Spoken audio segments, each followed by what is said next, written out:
The joint session will come to order. The chair appoints as members of the committee on the part of the House to escort the President of the United States into the chamber: the gentleman from Louisiana, Mr. Scalise; the gentleman from Minnesota, Mr. Emmer; the gentlewoman from Michigan, Mrs. McClain; the gentleman from North Carolina, Mr. Hudson; the gentleman from Pennsylvania, Mr. Reschenthaler; the gentleman from Utah, Mr. Moore; the gentlewoman from Indiana, Mrs. Houchin; the gentleman from Oklahoma, Mr. Hearn; the gentleman from New York, Mr. Jeffries; the gentleman from California, Mr. Aguilar; the gentleman from California, Mr. Liu; the gentlewoman from Washington, Mrs. Delbene; the gentlewoman from Michigan, Mrs. Dingell. The President of the Senate, at the direction of that body, appoints the following senators as members of the committee on the part of the Senate to escort the President of the United States into the House chamber: the Senator from South Dakota, Mr. Thune; the Senator from Wyoming, Mr. Barrasso; the Senator from Arkansas, Mr. Cotton; the Senator from West Virginia, Mrs. Capito; the Senator from Oklahoma, Mr. Lankford; the Senator from South Carolina, Mr. Scott; the Senator from New York, Mr. Schumer; the Senator from Illinois, Mr. Durbin; and the Senator from Minnesota, Ms. Klobuchar. The members of the escort committee will exit the chamber through the lobby doors.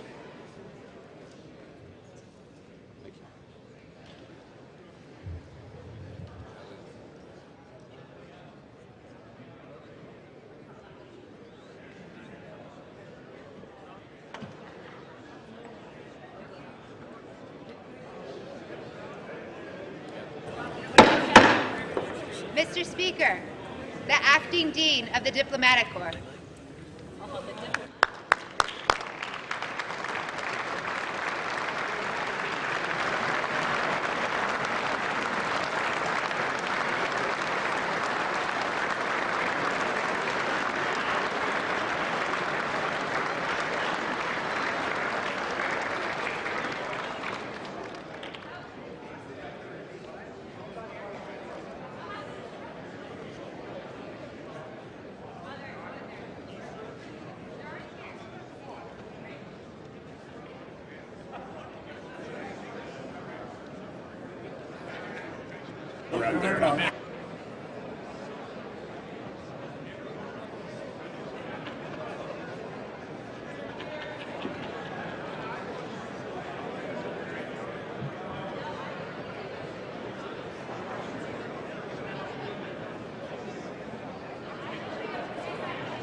Mr. Speaker, the Chief Justice and Associate Justices of the Supreme Court.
son's a freshman.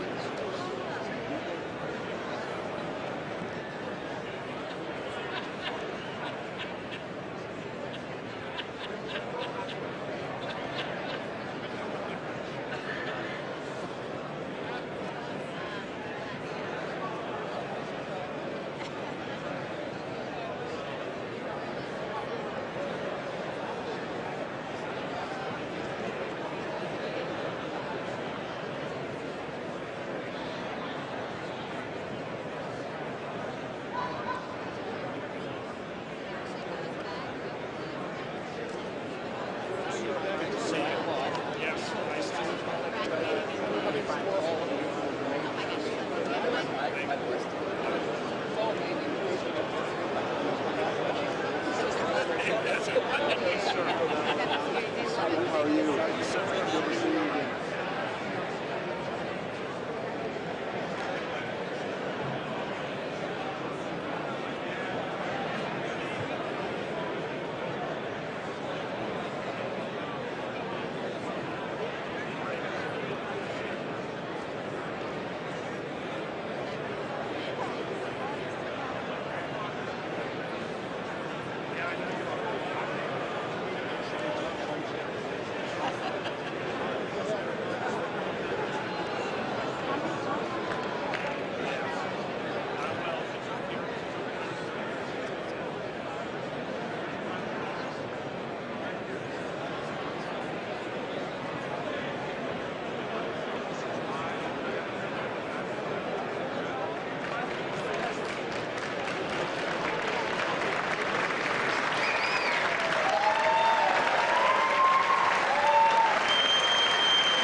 Mr. Speaker, the President's Yes. Cabinet.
Mr. Speaker, the President of the United States.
Mr. President.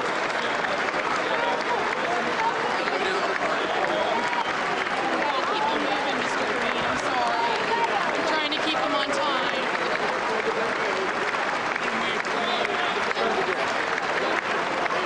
I'm going to try a selfie.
Members of Congress, I have the high privilege and distinct honor of presenting to you the President of the United States.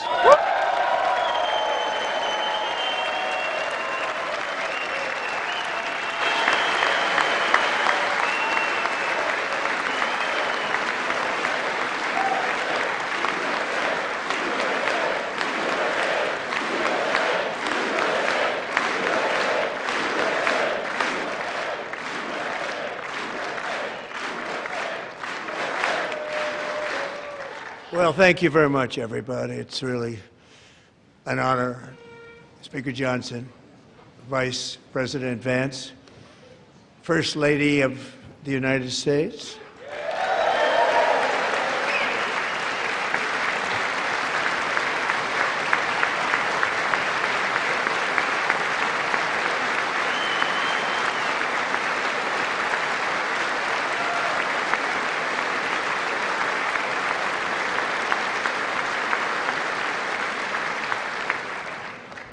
Second Lady of the United States,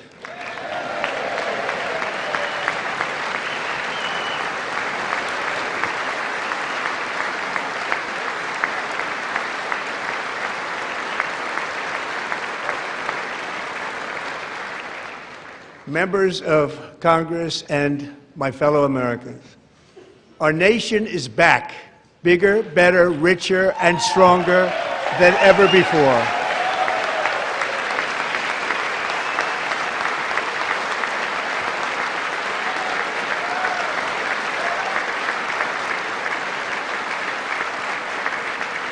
Less than 5 months from now, our country will celebrate an epic milestone in American history, the 250th anniversary of our glorious American independence.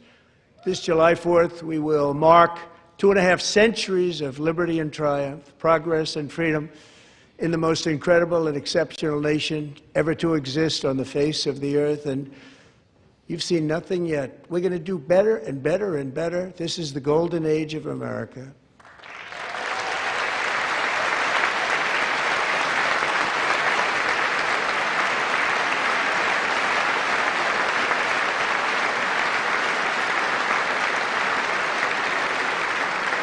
When I last spoke in this chamber 12 months ago, I had just inherited a nation in crisis with a stagnant economy, inflation at record levels, a wide-open border, horrendous recruitment for military and police, rampant crime at home, and wars and chaos all over the world. But tonight, after just 1 year, I can say with dignity and pride that we have achieved a transformation like no one has ever seen before, and a turnaround for the ages. It is indeed a turnaround for the ages.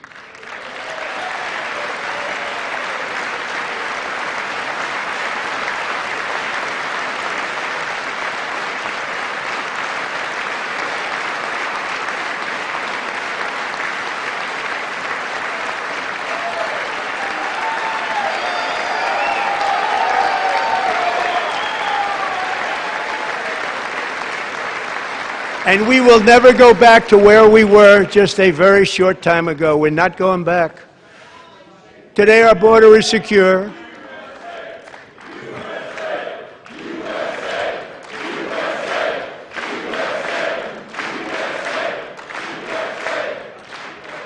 Thank you.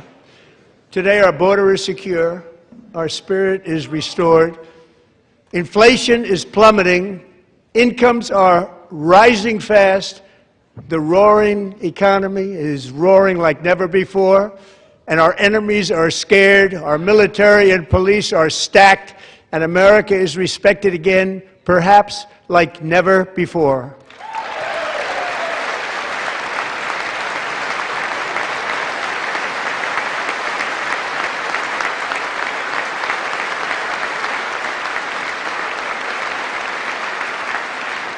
After 4 years in which millions and millions of illegal aliens poured across our borders, totally unvetted and unchecked, we now have the strongest and most secure border in American history by far.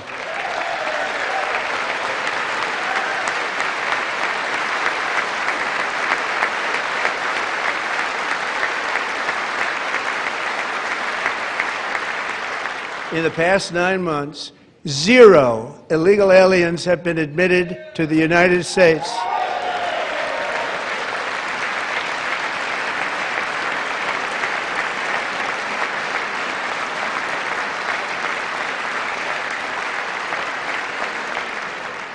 But we will always allow people to come in legally, people that will love our country and will work hard to maintain our country.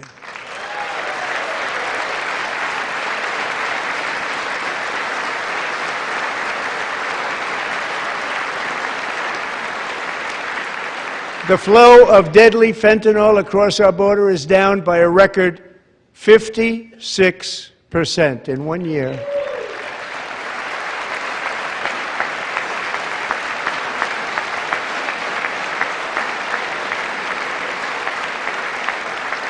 And last year, the murder rate saw its single largest decline in recorded history. This is the biggest decline, think of it, in recorded history, the lowest number in over 125 years, year 1900. In fact, substantially before my wonderful father, I had a wonderful father, Fred, before he was born, substantially before he was born. That's a long time ago. He wouldn't like me to say that, but that's a long time ago. The Biden administration and its allies in Congress gave us the worst inflation in the history of our country. But in 12 months, my administration has driven core inflation down to the lowest level in more than 5 years. And in the last 3 months of 2025, it was down to 1.7%.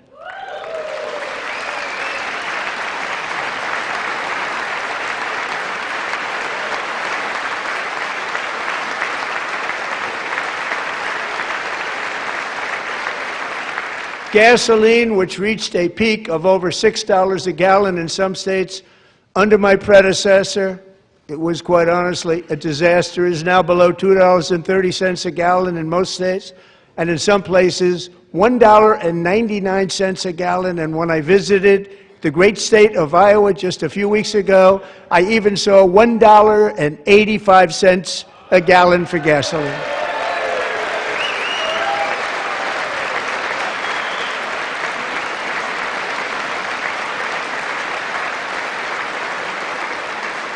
Mortgage rates are the lowest in 4 years and falling fast, and the annual cost of a typical new mortgage is down almost $5,000 just since I took office. 1 year. And low interest rates will solve the Biden-created housing problem while at the same time protecting the values of those people who already own a house that really feel rich for the first time in their lives. We want to protect those values. We want to keep those values up. We're going to do both. And we are going to keep it that way. The stock market has set 53 all-time record highs since the election. Think of that, 1 year. Boosting pensions, 401ks, and retirement accounts for the millions and millions of Americans. They're all gaining. Everybody's up, way up. In 4 long years, the last administration got less than $1 trillion in new investment in the United States. And when I say less, substantially less.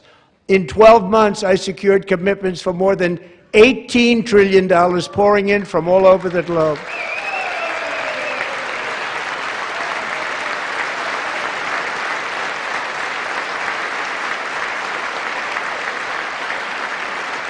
Think of it, much less than $1 trillion for 4 years versus much more than $18 trillion for 1 year. What a difference a president makes. A short time ago, we were a dead country. Now we are the hottest country anywhere in the world, the hottest.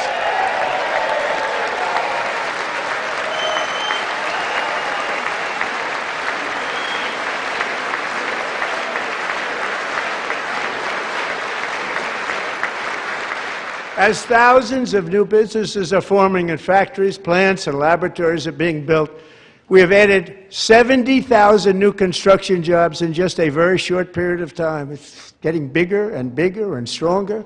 Nobody can believe what they're watching. American oil production is up by more than 600,000 barrels a day, and we just received from our new friend and partner, Venezuela, more than 80 million barrels of oil.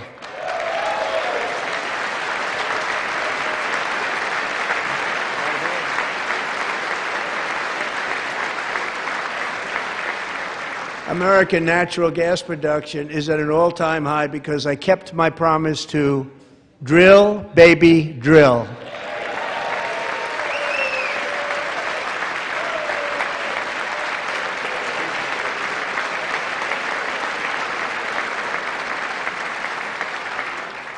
More Americans are working today than at any time in the history of our country. Think about that. Any time in the history of our country, more working today. And 100% of all jobs created under my administration have been in the private sector.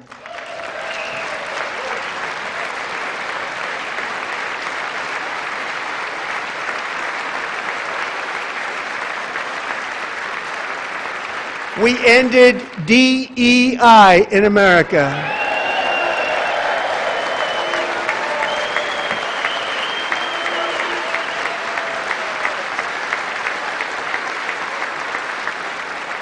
We cut a record number of job-killing regulations, and in 1 year we have lifted 2.4 million Americans, a record, off of food stamps.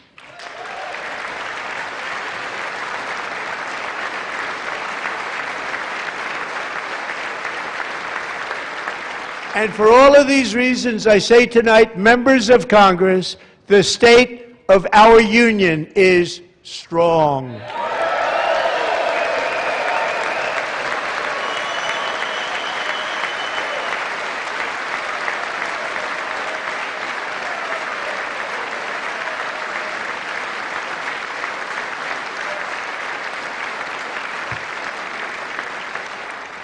Our country is winning again. In fact, we're winning so much that we really don't know what to do about it. People are asking me, please, please, please, Mr. President, we're winning too much. We can't take it anymore. We're not used to winning in our country. Until you came along, we're just always losing, but now we're winning too much. And I say, no, no, no, you're going to win again. You're going to win big. You're going to win bigger than ever. And to prove that point, here with us tonight is a group of winners who just made the entire nation proud. The men's gold medal Olympic hockey team. Come on in.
Go ahead. Take it.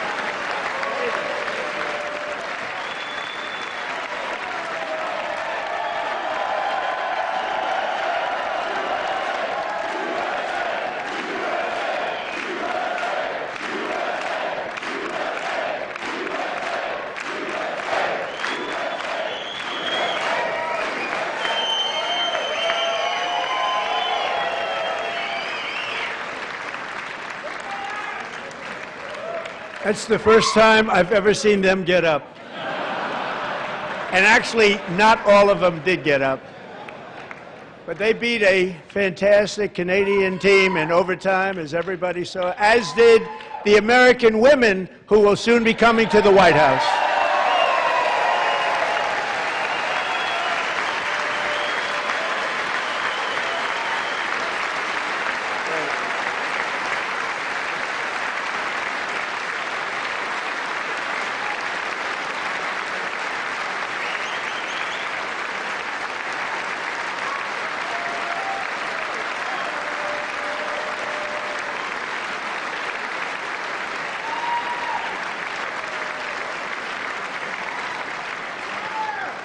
They were in the Oval Office before, and I just want to say a second very big congratulations to Team USA. But I have to say that, and I told them this, and we took a vote of the team. I said, anybody votes no, I'm not doing it.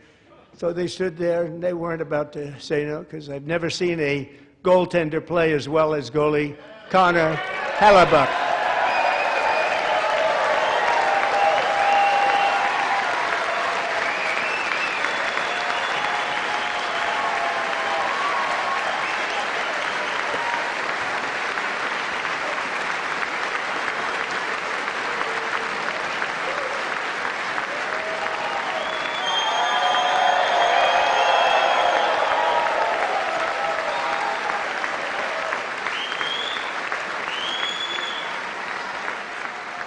Think of it, 46 shots on goal, and I asked him, the one shot, the one where you put your stick in the back and it hit the neck of your stick and bounced off, do you practice that, or was that a little lucky?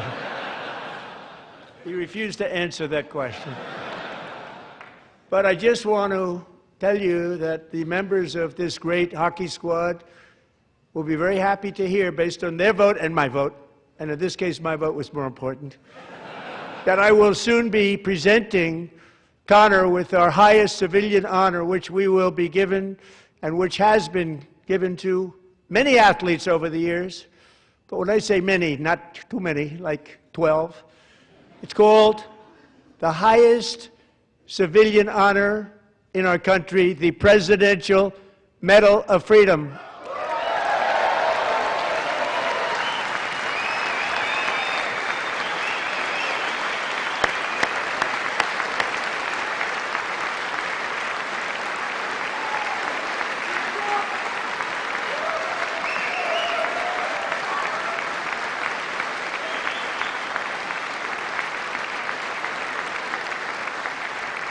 Great athletes have gotten that, very great, the best, and I thought he deserved it. And I did take a vote, every single one of them. I said, I'm not giving it if anybody goes no, and every single one of them rapidly put up their hand.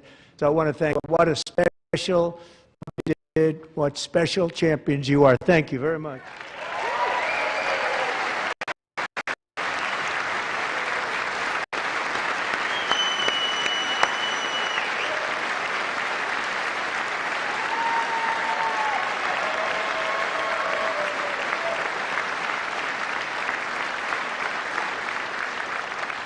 I'm also pleased to say that the next time the Olympic torch is lit, it will be here in America for the 2028 Olympics, and it's the summer version right in Los Angeles. We're going to do a good job in Los Angeles.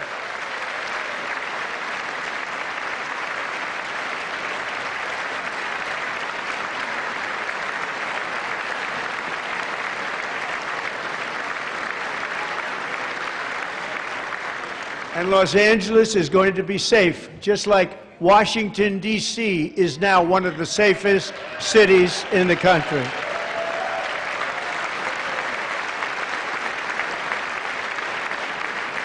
And this year, and I must say I got them both. I got them in my first term, and I was disappointed because I didn't think I'd be the president when this happened. But strange things took place. And now I've got them because I got the Olympics and I got the 2026 FIFA World Cup, and I wanted to claim the 250th, but I didn't get away with that one. I couldn't claim that one for myself. But we're getting the World Cup, so we have the World Cup and the Olympics coming, and that is exciting news.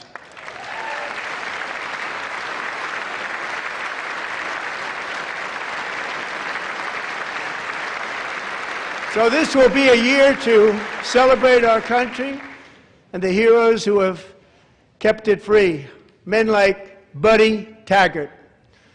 At age 17, Buddy volunteered to defend America in World War II, serving in the Pacific under the great General Douglas MacArthur. He fought bravely in the famous Battle of Manila, worked so hard. He was badly wounded and almost killed by enemy machine guns in Luzon. And 81 years ago this month, he liberated the largest internment camp in the Philippines, one of the largest anywhere in the world. Buddy earned many honors, including a Purple Heart and a Bronze Star, came home, started a family, and tonight he is in the gallery looking forward to July 4th, 2026, his 100th birthday.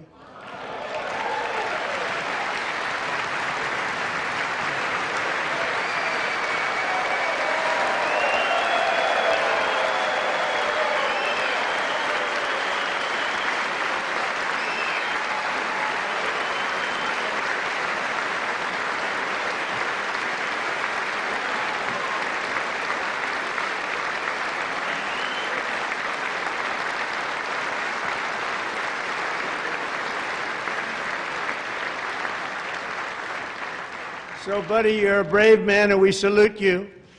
Even in times of challenge, setback, and immense heartache, the spirit of 1776 has always shone through very brightly.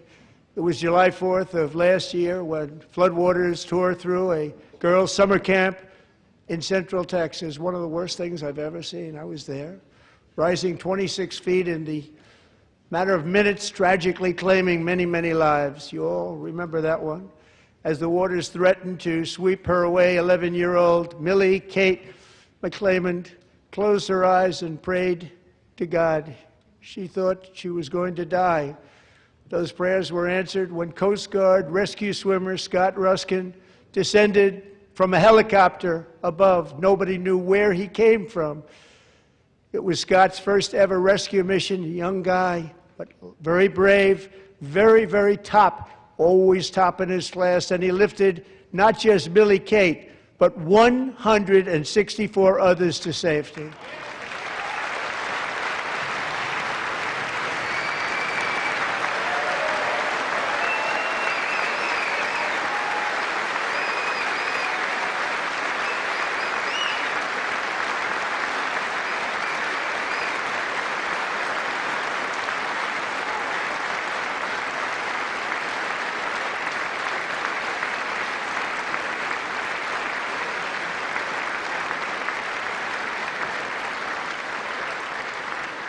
People watched Scott from a distance, and they couldn't believe what they were seeing. The winds were blowing, the rain was pouring, everything was going, and that rapid water, nobody's ever seen anything like it. They said, wow, that's something.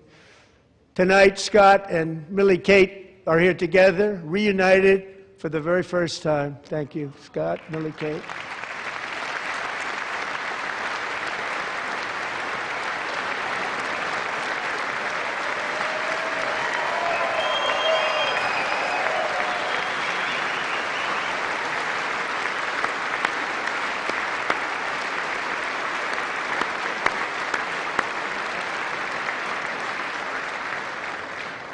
And Petty Officer Ruskin, I'm pleased to inform you that I am now awarding you the Legion of Merit for extraordinary heroism, which is what it was, extraordinary heroism. Thank you.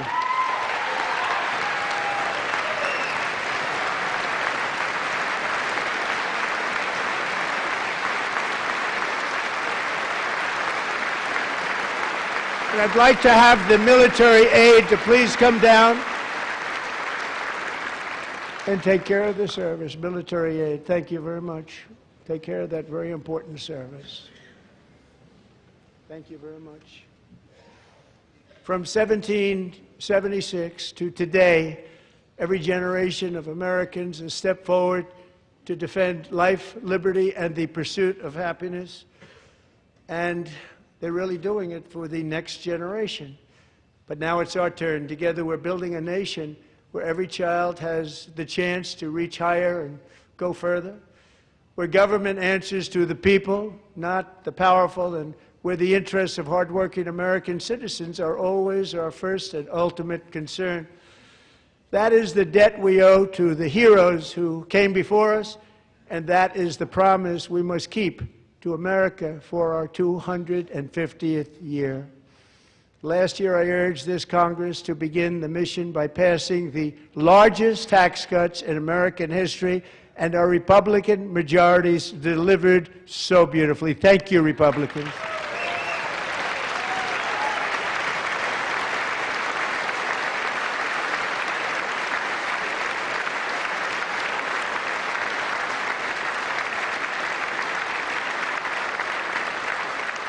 All Democrats, every single one of them, voted against these really important and very necessary massive tax cuts.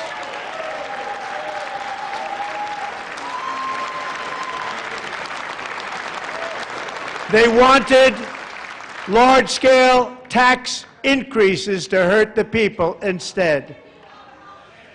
But we held strong, and with the great, big, beautiful bill, we gave you no tax on tips, no tax on overtime, and no tax on Social Security for our great seniors.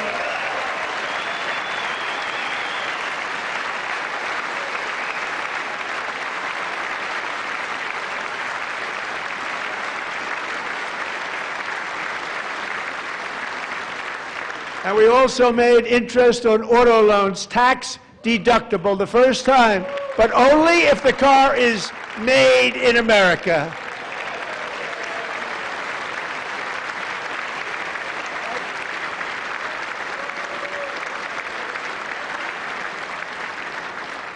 Recently in Pennsylvania, I met Megan Hemhauser, a devoted mom who's homeschools her children, beautiful, 2 children, during the day while waiting tables at night as her husband works overtime operating very heavy equipment. Megan is here this evening, and she's happy to tell you that she is so much richer because with no tax on tips, no tax on overtime, and her expanded child tax credit done again by Republicans, Megan and her husband will take home more than $5,000 extra just for the year, cutting her tax bill in more than half.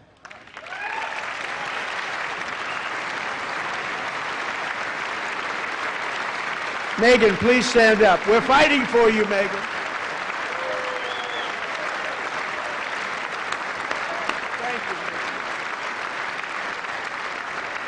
Thank you, Megan. We're fighting for you, Megan.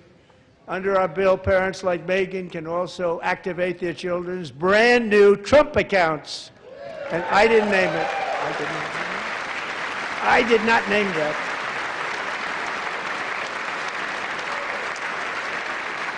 Nobody believes me, but I did not name it. It was named by a very tall man sitting right there in the third row. Nice man, a good man. Tax-free investment accounts for every American child. This is something that's so special and has taken off and gone through the roof.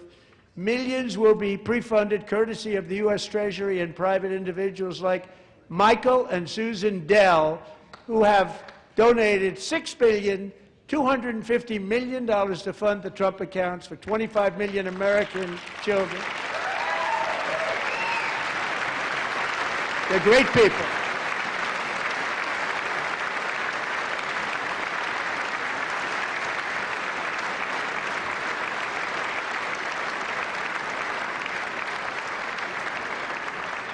When I asked Michael Dell, how do you make all that money? He said, well, I just sat on my dorm in school, and I made computers, and I'd sell them to people, and I just kept selling and selling and selling, and pretty amazing story. That's called the American dream. He sold a lot of computers, a lot of those laptops, so I congratulate him on that, but I really thank him and Susan, as well as others like Brad Gerstner, a very tremendous guy. He was behind it right from the beginning. Brad Gerstner. Thank you, Brad.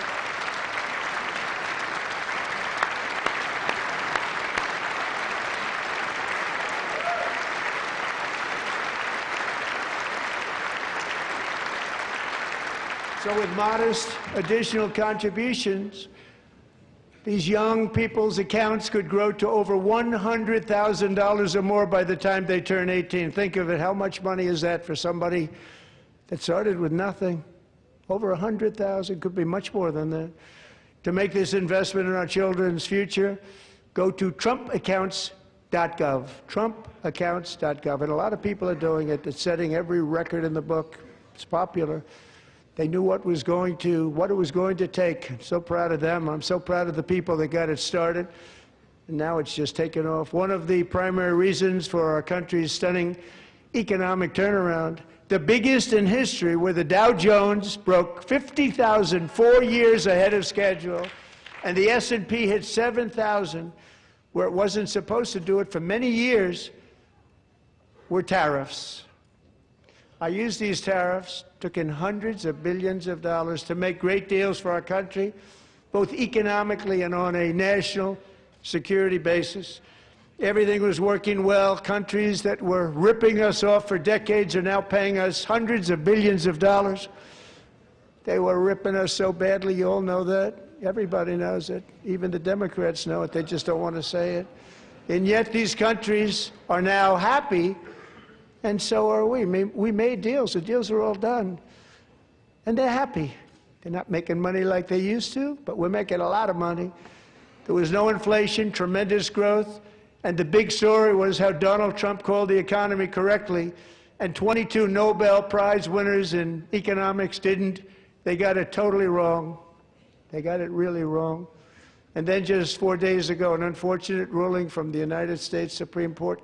It just came down. It came down. Very unfortunate ruling.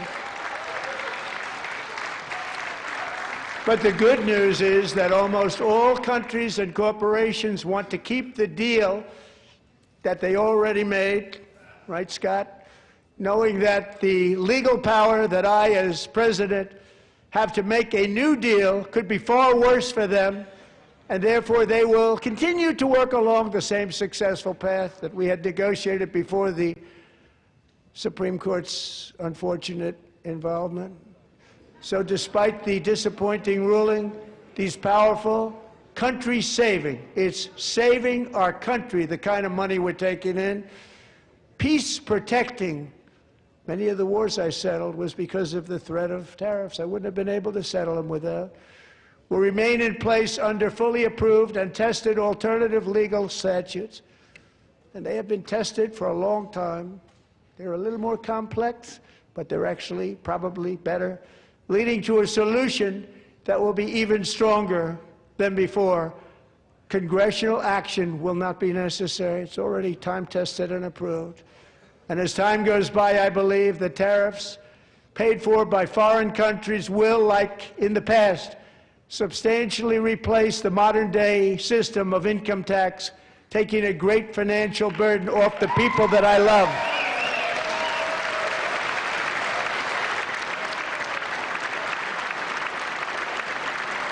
Right?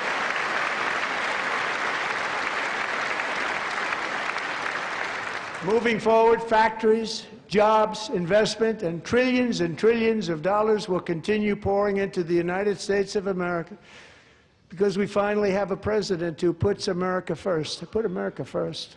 I love America.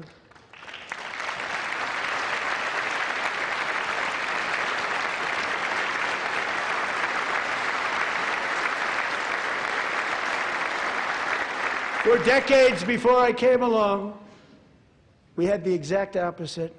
From trade to health care, from energy to immigration, everything was stolen and rigged in order to drain the wealth out of the productive, hardworking people who make our country great, who make our country run. Under Biden and his corrupt partners in Congress and beyond, it reached a breaking point with the Green New Scam, open borders for everyone. They poured in by the millions and millions from prisons, from mental institutions. They were murderers, 11,888 murders. They came into our country. You allowed that to happen. And record-setting inflation that cost the typical family $34,000 in just a speck of time. Now the same people in this chamber who voted for those disasters suddenly used the word affordability, a word. They just used it. Somebody gave it to them, knowing full well that they caused and created the increased prices that all of our citizens had to endure. You caused that problem. You caused that problem.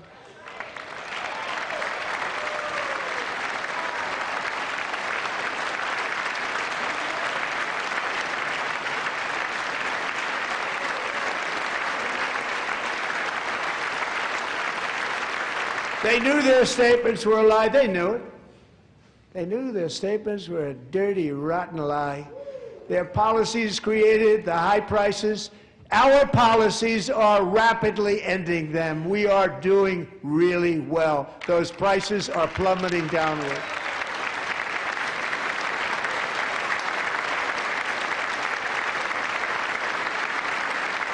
The price of eggs is down 60%. Madam Secretary, thank you. The cost of chicken, butter, fruit, hotels, automobiles, rent is lower today than when I took office by a lot. And even beef, which was very high, is starting to come down significantly. Just hold on a little while. We're getting it down. And soon you will see numbers that few people would think were possible to achieve just a short time ago. Nobody can believe when they see the kind of numbers, and especially energy, when they see energy going down to numbers like that, they cannot believe it. It's like another big tax cut. I'm also confronting one of the biggest rip-offs of our times, the crushing cost of health care caused by you.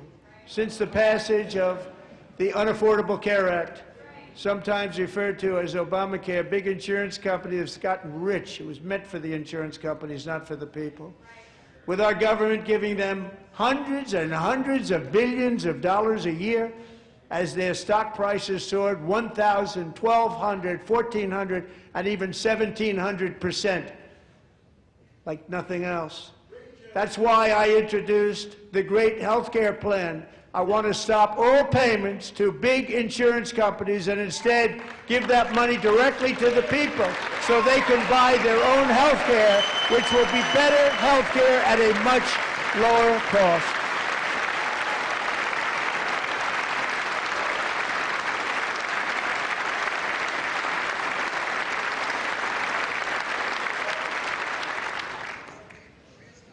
In addition, my plan requires maximum price transparency. That's a big deal.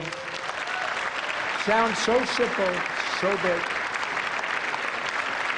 And I did that in my first term, and the Democrats immediately terminated it with full knowledge that they were doing a very bad thing for the people. Costs were going to go way up, and that's what happened, and now I'm bringing them way down on health care and everything else. I'm also ending the wildly inflated cost of prescription drugs like has never happened before.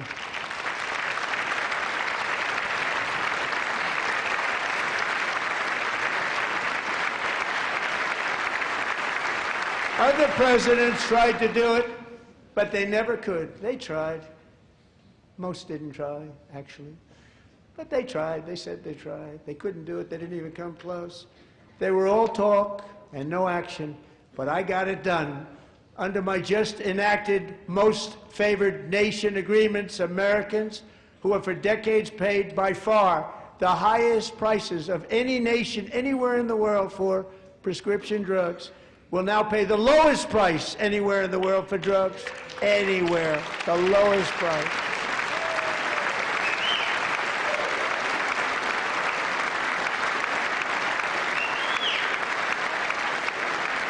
So in my first year of the second term, should be my third term, but strange things happen. I took prescription drugs, a very big part of health care, from the highest price in the entire world to the lowest. That's a big achievement. The result is price differences of 300, 400, 500, 600% and more, all available right now at a new website called TrumpRx.gov. And I didn't name that one either, by the way.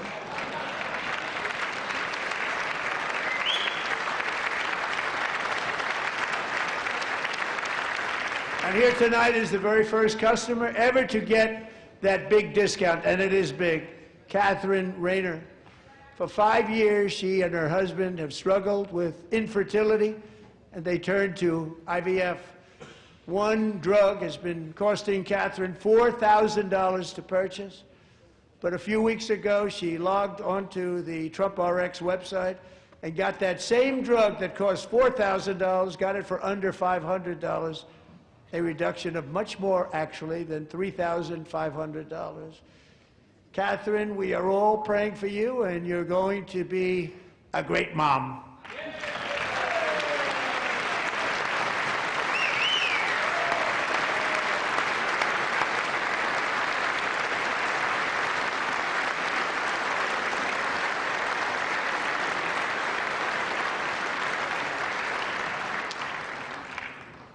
So now I'm calling on Congress to codify my most favored nation program into law. Now, the one thing, I'm not sure it matters because it's going to be very hard for somebody that comes along after me to say, let's raise drug prices by 700 or 800%. But John and Mike, if you don't mind, codify it anyway. They may do it. Codify it anyway. Thank you. Many Americans are also concerned that energy demand from AI data centers could unfairly drive up their electric utility bills. Tonight, I'm pleased to announce that I have negotiated the new Ratepayer Protection Pledge. You know what that is? We're telling the major tech companies that they have the obligation to provide for their own power needs. They can build their own power plants as part of their factory so that no one's prices will go up. And in many cases, prices of electricity will go down for the community and very substantially down. This is a unique strategy never used in this country before. We have an old grid. It could never handle the kind of numbers, the amount of electricity that's needed. So I'm telling them they can build their own plant. They're going to produce their own electricity. It will ensure the company's ability to get electricity while at the same time lowering prices of electricity for you, and could be very substantial for all of you cities and towns. You're going to see some good things happen over the next number of years. Another pillar of the American dream that has been under attack is home ownership. With us tonight is Rachel Wiggins, a mom of two from Houston. She placed bids on 20 homes and lost all of those bids to gigantic investment firms that bypassed inspection, paid all cash, and turned those houses into rentals, stealing away her American dream. She was devastated. Stories like this are why last month I signed executive order to ban large Wall Street investment firms from buying up in the thousands single-family homes.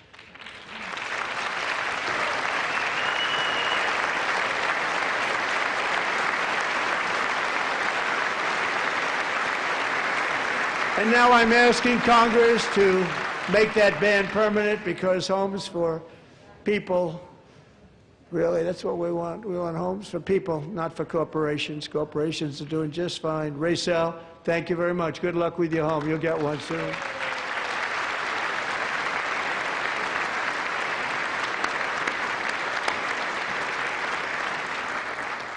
We're also working to make it easier for Americans to save for retirement. And under this administration, we will always protect Social Security and Medicare. They are not protecting it for our seniors. We will always protect Social Security, Medicare, Medicaid.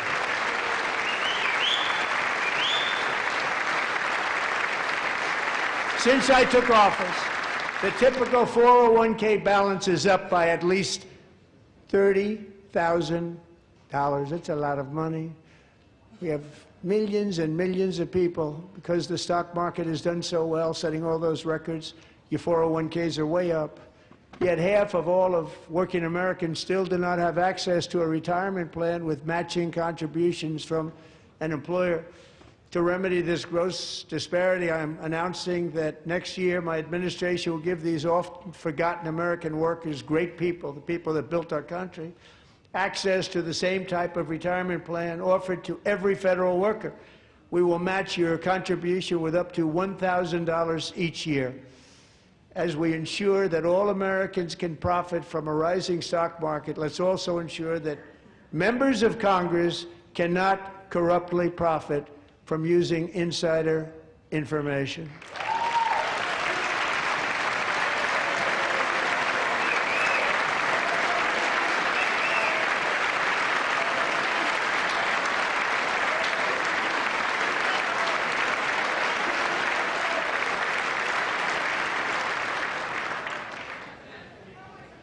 They stood up for that. I can't believe it. I can't believe it. Did Nancy Pelosi stand up if she's here? Doubt it. Pass the Stop Insider Trading Act without delay.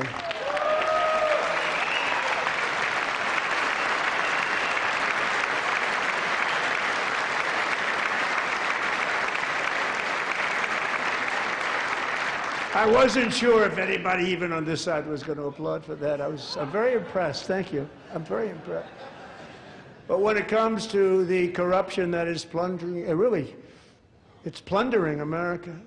There's been no more stunning example than Minnesota, where members of the Somali community have pillaged an estimated $19 billion from the American taxpayer. Oh, we have all the information.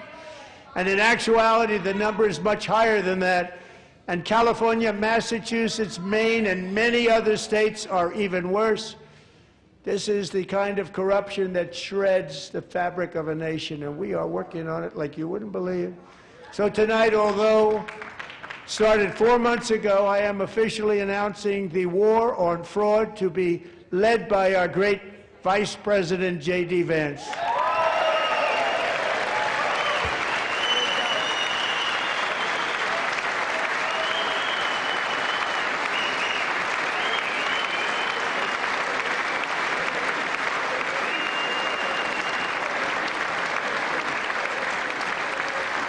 We'll get it done.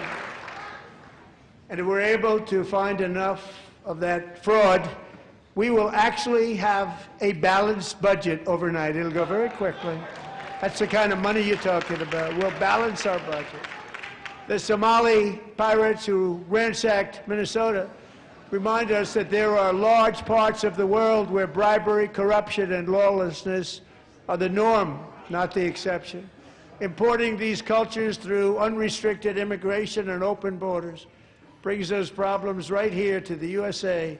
And it is the American people who pay the price in higher medical bills, car insurance rates, rent, taxes, and perhaps most importantly, crime. We will take care of this problem. We're going to take care of this problem. We are not playing games.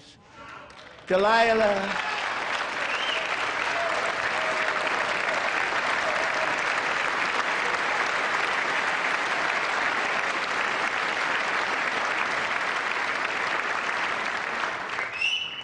Delilah Coleman was only 5 years old in June 2024 when a 18-wheel tractor trailer plowed into her stopped car traveling at 60 miles an hour or more.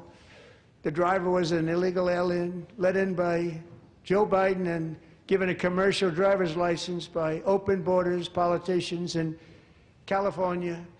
Doctors said Delilah would never be able to walk or talk, have a good life. She wouldn't even be able to eat again. But against all odds, she is now in the first grade learning to walk. And she's here this evening with her dad, Marcus, a fantastic man. Delilah, please, you are a great inspiration. Please stand up.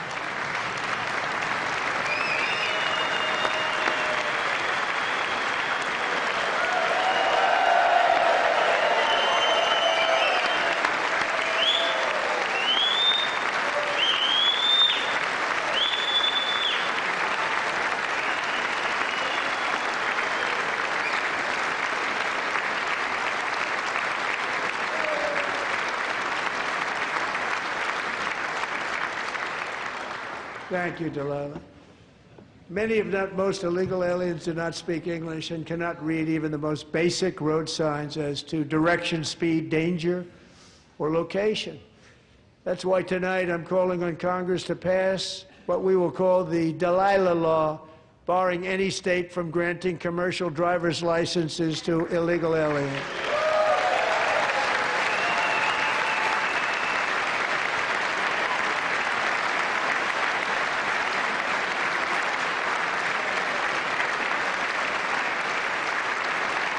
And yesterday, as you probably saw at the White House, I hosted a ceremony with Americans who lost their treasured loved ones to the scourge of illegal immigration. People came into our country, how we allowed this to happen with our open borders.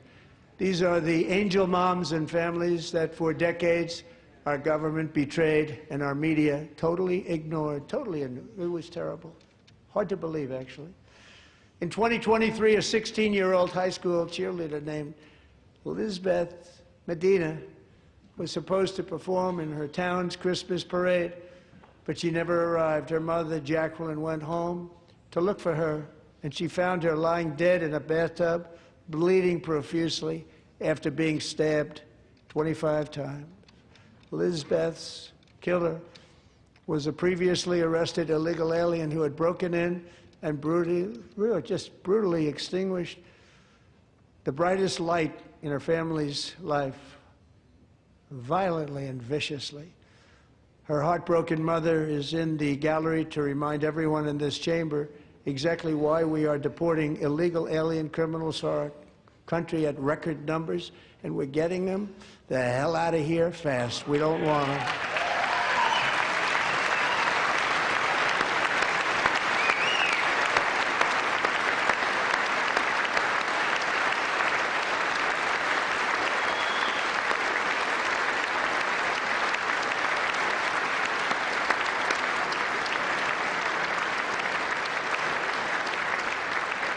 Thank you very much, Jacqueline. Thank you. We can never forget that many in this room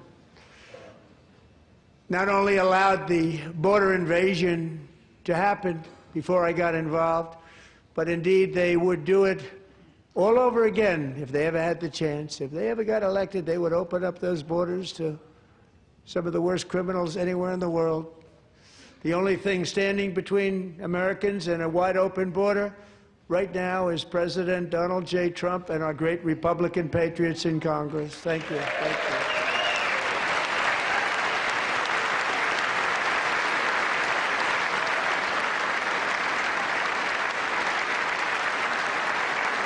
As we speak, Democrats in this chamber have cut off all funding for the Department of Homeland Security. It's all cut off.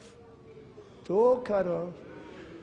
They have instituted another Democrat shutdown, the first one costing us 2 points on GDP. 2 points we lost on GDP, which probably made them quite happy, actually.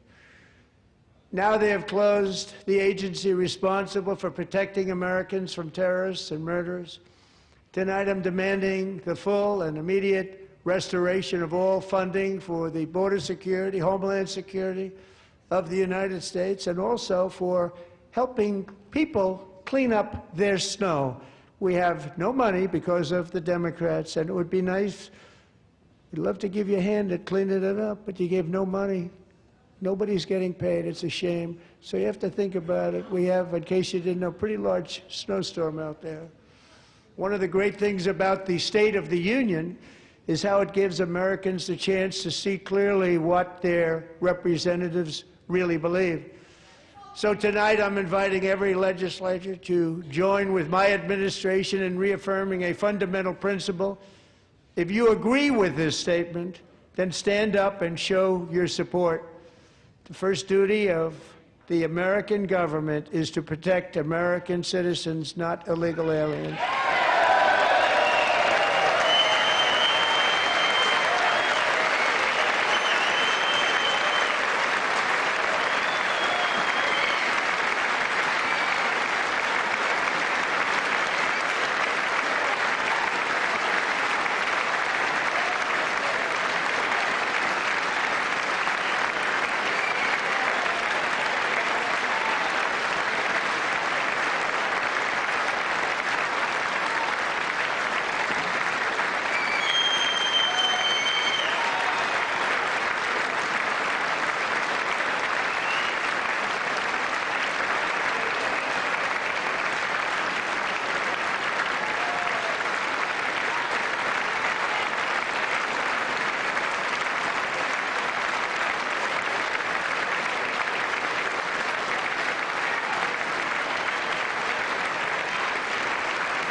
Isn't that a shame? You should be ashamed of yourself not standing up.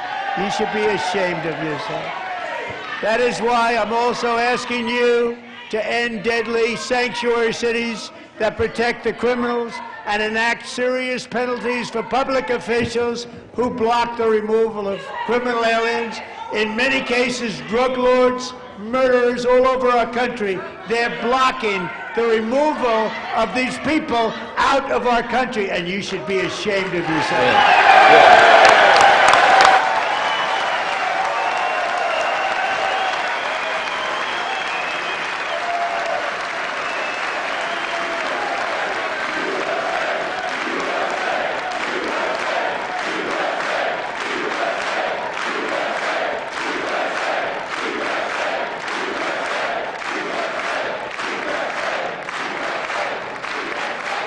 And perhaps most importantly, I'm asking you to approve the Save America Act.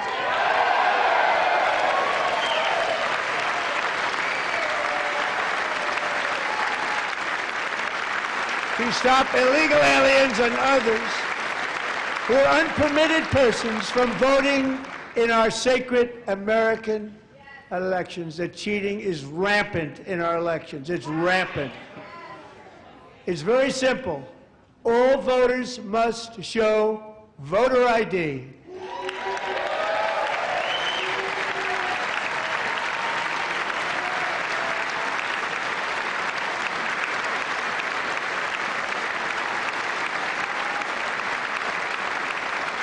All voters must show proof of citizenship in order to vote.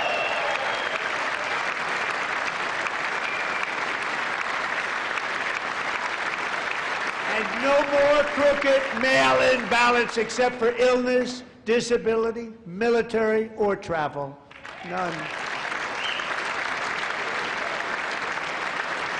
And this should be an easy one. And by the way, it's polling at 89%, including Democrats. 89%.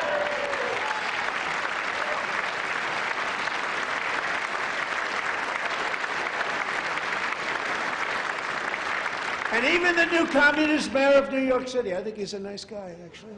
Speak to him a lot. Bad policy, but nice guy. Just said they want people to shovel snow. They got hit hard. Wants them to shovel snow, but if you apply for that job, you need to show 2 original forms of ID and a Social Security card. Yet they don't want identification for the greatest privilege of them all, voting in America. No, it's no good. No good.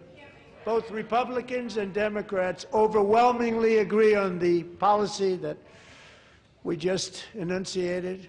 And Congress should unite and enact this common sense, country-saving legislation right now, and it should be before anything else happens.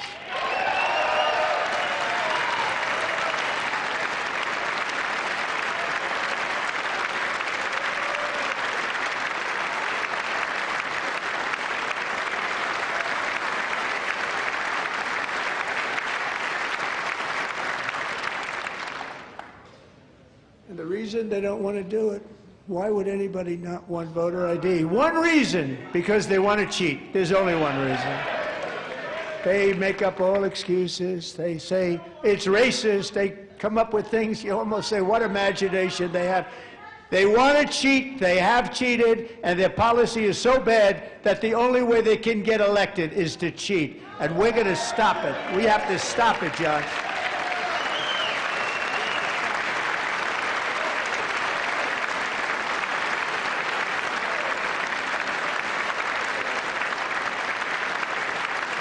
And here is one more opportunity to show common sense in government. In the gallery tonight are Sage Blair and her mother, Michelle. In 2021, Sage was 14 when school officials in Virginia sought to socially transition her to a new gender, treating her as a boy and hiding it from her parents. Hard to believe, isn't it? Before long, a confused Sage ran away from home after she was found in a horrific situation in Maryland A left-wing judge refused to return Sage to her parents because they did not immediately state that their daughter was their son. Sage was thrown into an all-boys state home and suffered terribly for a long time. But today, all of that is behind them because Sage is a proud and wonderful young woman with a full-ride scholarship to Liberty University. Sage and Michelle, please stand up.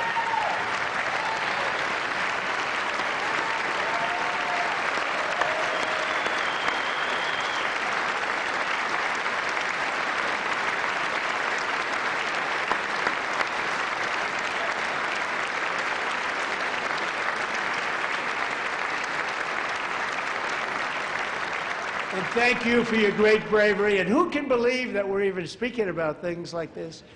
15 years ago, if somebody was up here and said that, they'd say, what's wrong with him? But now we have to say it because it's going on all over numerous states without even telling the parents. But surely we can all agree no state can be allowed to rip children from their parents' arms and transition them to a new gender against the parents' will. Who would believe that we're even talking about this? We must ban it, and we must ban it immediately.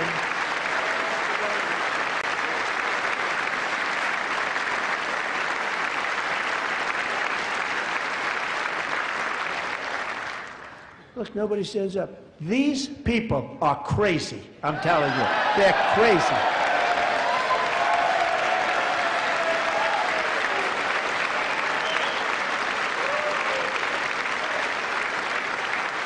Amazing. Boy, oh boy. We're lucky we have a country. With people like this, Democrats are destroying our country, but we've stopped it just in the nick of time, didn't we?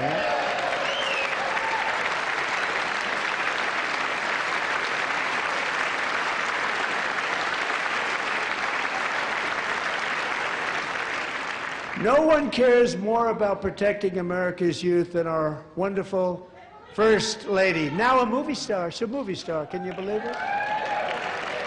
Who would have believed that? Over the past year, she has had an incredible impact championing AI legislation, advancing a landmark executive order on foster care, and helping secure $30 million to launch the Melania Trump Foster Youth to Independence Initiative. It's a tremendous, really a tremendous thing that happened and had a lot of bipartisan support. She gets much better bipartisan support than I do. I get none. She gets a lot. Someday you're going to have to tell me how you did that. And students and educators in every state have joined the First Lady's efforts in the presidential AI challenge, keeping America's next generation positioned to succeed and strongly succeed in the future. Tonight we welcome two young people whose lives reflect the First Lady's impact, Sierra Burns and Everest Nevermont. Thank you both, and Melania, thank you. I know how hard you worked on it. Thank you very much.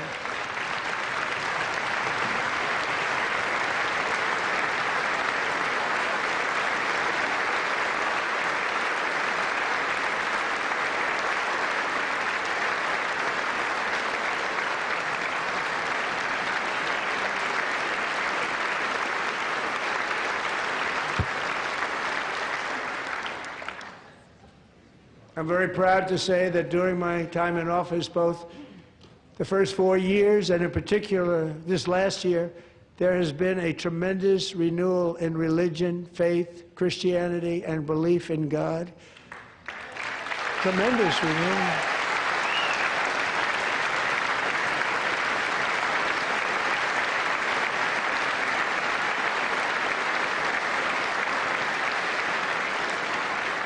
This is especially true among young people, and a big part of that had to do with my great friend, Charlie Kirk, a great guy, great man.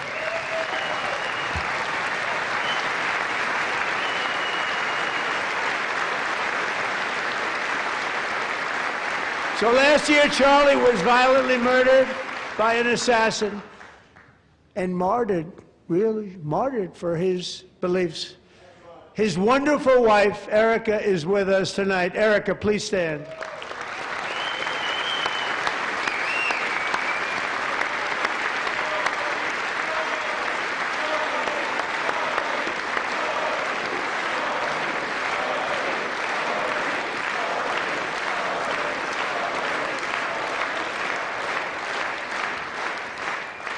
Thank you, Erica.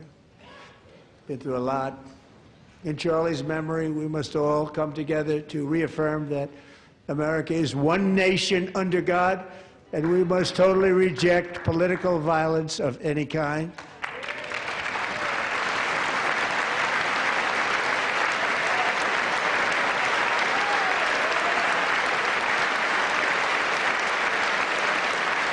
We love religion, and we love bringing it back, and it's coming back at levels that nobody actually thought possible. It's really a beautiful thing to see. Above all, unleashing America's promise requires keeping our communities safe.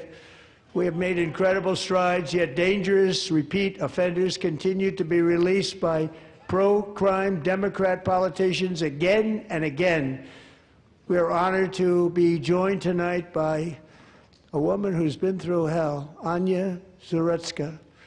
In 2022, she and her beautiful daughter, so beautiful, what a beautiful young woman, Irina, fled war-torn Ukraine to live with relatives near Charlotte, North Carolina. And by the way, what's going on with Charlotte? Last summer, 23-year-old Irina was riding home on the train when a deranged monster who had been arrested over a dozen times and was released through no cash bail, stood up and viciously slashed a knife through her neck and body. No one will ever forget. There were people on that train.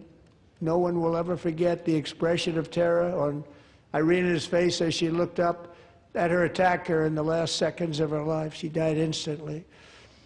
She had escaped a brutal war only to be slain by a hardened criminal set free to kill in America, came in through open borders.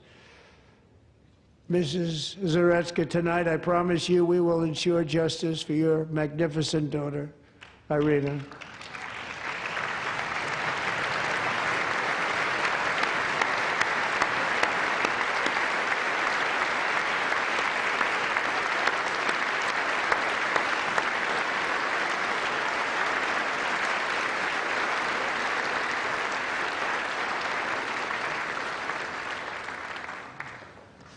How do you not stand? How do you not stand? I'm asking this Congress to pass tough legislation to ensure that violent and dangerous repeat offenders are put behind bars, and importantly, that they stay there.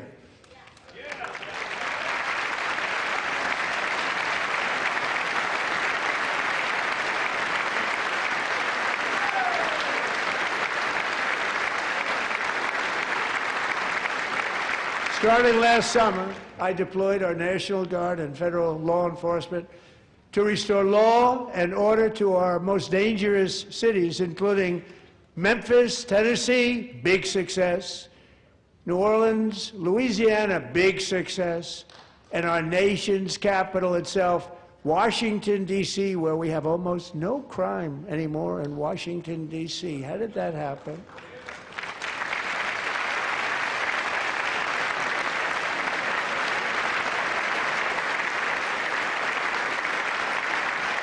In fact, crime in Washington is now at the lowest level ever recorded, and murders in D.C. this January were down close to 100% from a year ago.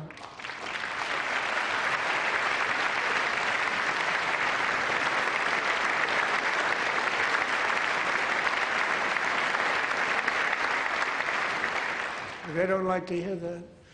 One of the sick people, one of the brave service members who helped achieve this stunning turnaround was 20-year-old West Virginia Army National Guard Specialist Sarah Beckstrom. After a 4-month deployment, she voluntarily extended her service, and her rank was going to be lifted. She was doing so well. They were so proud of her. But the very next day, she was on patrol near the White House when she was ambushed and shot in the head by a terrorist monster from Afghanistan. Shouldn't have been in our country. And all because she wore the uniform of our nation, she was shot. He traveled here because he didn't like people wearing our uniform. He was sick and deranged, shouldn't have been in our country. Sarah Beckstrom died in order to defend our capital, and we are honored to be joined by her wonderful parents, Gary and Evalie. Your daughter was a true American patriot, and she will be greatly missed. She was a great person. I saw reports on her. They've never seen anything like her.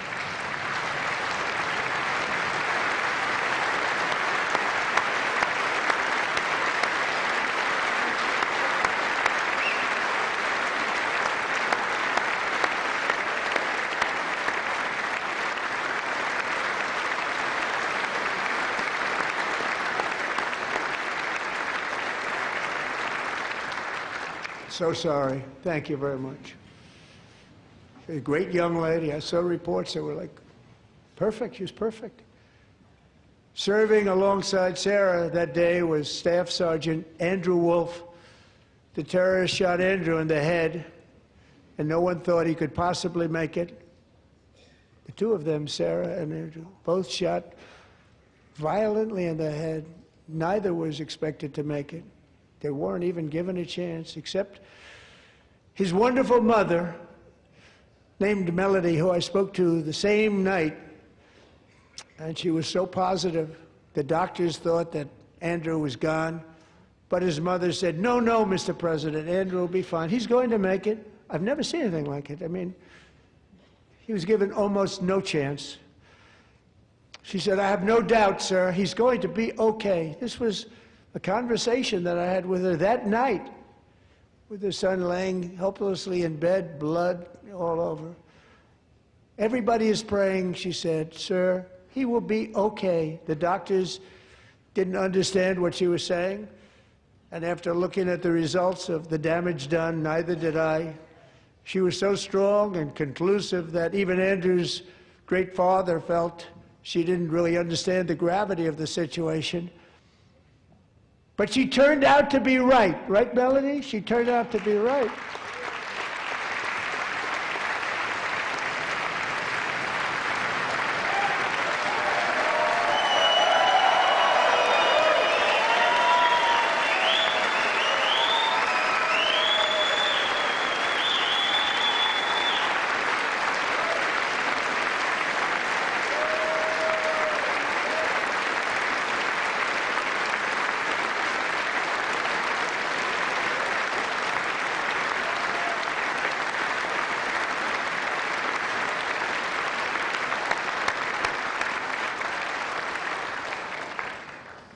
Amazing, actually. I said, where does this woman come from? She's the most positive person I've ever met. With God's help, Andrew has battled back from the edge of death, and we're talking about the edge of death, on his way to a miraculous recovery. He's got a little work to do, but he's doing great. Nice to see you. He's a good-looking guy. Nice to see you. Thanks, Andrew. Thank you very much.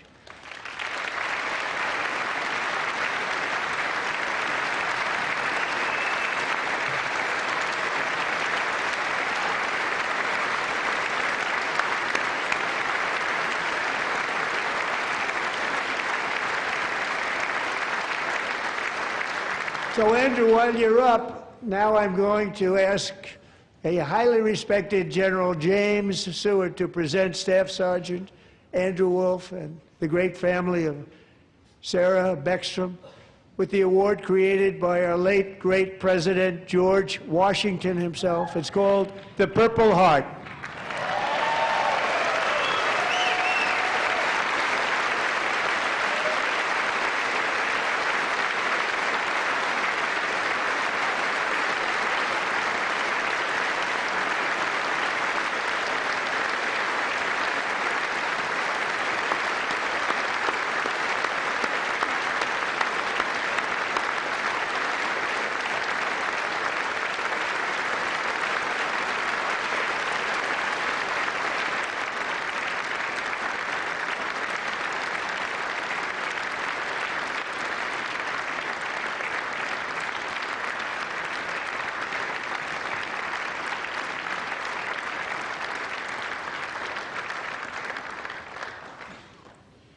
We love you all. Love you. We're proudly restoring safety for Americans at home, and we are also restoring security for Americans abroad. Our country has never been stronger. My first 10 months, I ended 8 wars, including Cambodia. Isn't it funny? Sick people. Cambodia and Thailand, Pakistan and India. Would have been a nuclear war. 35 million people said the Prime Minister of Pakistan would have died if it were not for my involvement. Kosovo and Serbia, Israel and Iran, Egypt and Ethiopia, Armenia and Azerbaijan, the Congo and Rwanda, and of course the war in Gaza, which proceeds at a very low level. It's just about there. And I want to thank Steve Witkoff and Jared Kushner for your help. Thank you, Steve. Thank you, Jared.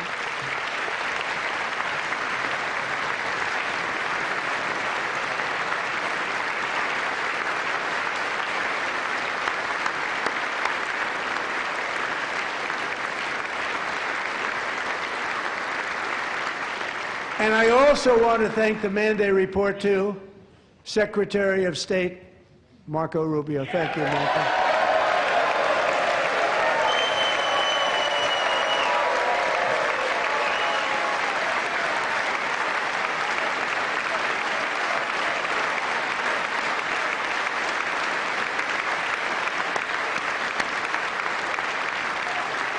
People don't like you.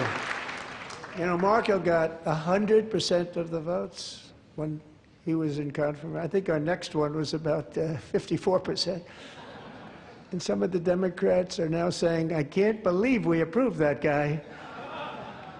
And he said it's an honor that they feel that way, right, Marco?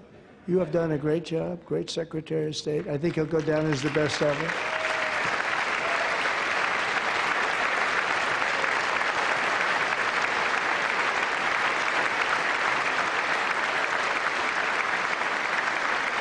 Under the ceasefire I negotiated, every single hostage, both living and dead, has been returned home. Can you believe that?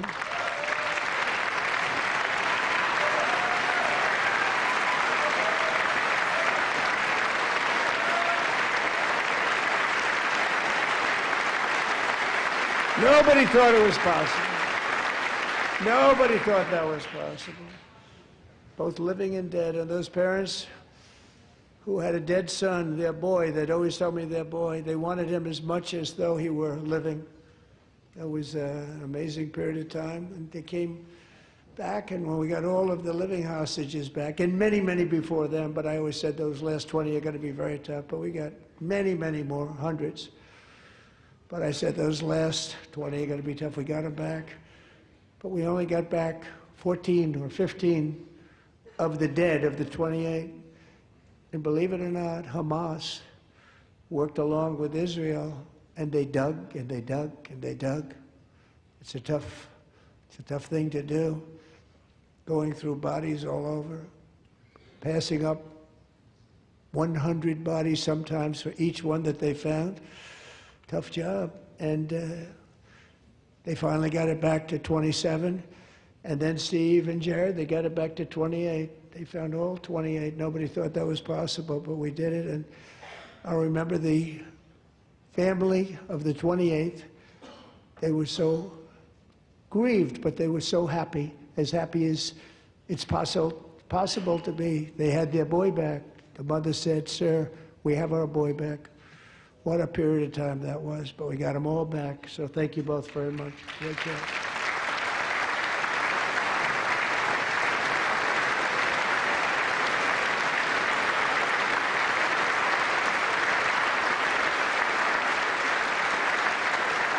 And we're working very hard to end the 9th war, the killing and slaughter between Russia and Ukraine, where 25,000 soldiers are dying each and every month. Think of that, 25,000 soldiers are dying a month. A war which would have never happened if I were president, would have never happened. As president, I will make peace wherever I can, but I will never hesitate to confront threats to America wherever we must. That's why in a breakthrough operation last June, the United States military obliterated Iran's nuclear weapons program with an attack on Iranian soil known as Operation Midnight Hammer.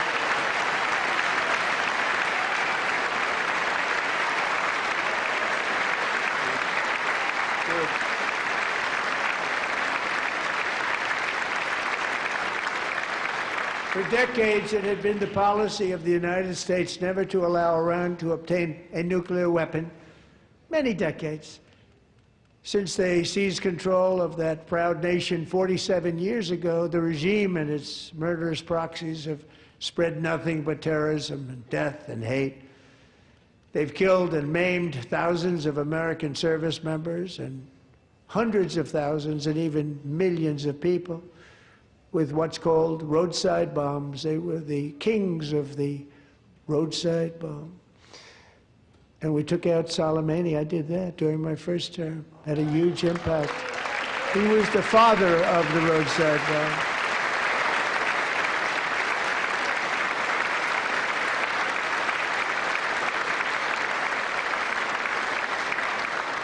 And just over the last couple of months with the protests, they've killed at least, it looks like, 32,000 protesters. 32,000 protesters in their own country. They shot them and hung them. We stopped them from hanging a lot of them with the threat of serious violence. But this is some terrible people. They've already developed missiles that can threaten Europe and our bases overseas, and they're working to build missiles that will soon reach the United States of America. After Midnight Hammer, they were warned to make no future attempts to rebuild their weapons program, and in particular, nuclear weapons. Yet they continue, starting it all over. We wiped it out, and they want to start all over again, and are at this moment again pursuing their sinister ambitions. We are in negotiations with them. They want to make a deal, but we haven't heard those secret words. We will never have a nuclear weapon. My preference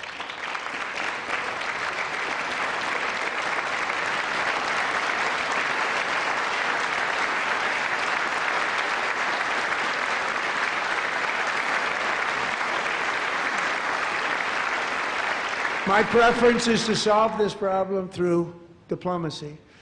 But one thing is certain, I will never allow the world's #1 sponsor of terror, which they are by far, to have a nuclear weapon. Can't let that happen.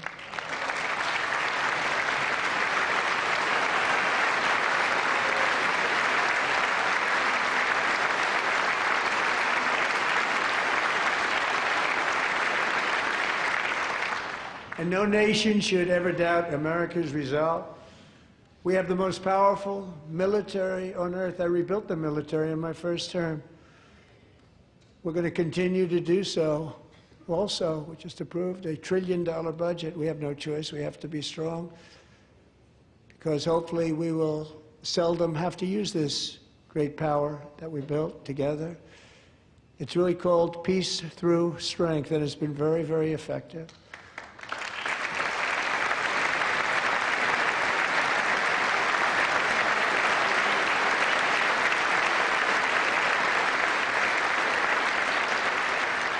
So thanks to Republicans in Congress, we're investing that record number of dollars, have no choice, in the United States Armed Forces. Also creating a lot of jobs, but we're not even doing it for that reason. Because as I said, we have more jobs, more people working today than ever before in the history of our country. And NATO countries are friends and allies. They are. They're our friends and they're our allies. Have just agreed, at my very strong request, to pay 5% of GDP for military defense rather than the 2%, which they weren't paying. We were paying for almost all of that. Now they're paying 5 as opposed to not paying 3.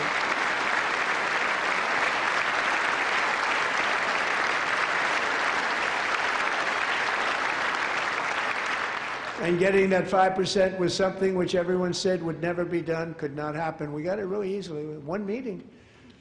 And big difference between 2% that's not paid. We were paying the freight of many of them. Very few were paid up. Now 5%, then they're paid. And everything we send over to Ukraine is sent through NATO, and they pay us in full. They pay us totally in full. Every branch of our armed forces is setting records for recruitment. This is so exciting. and every service member recently.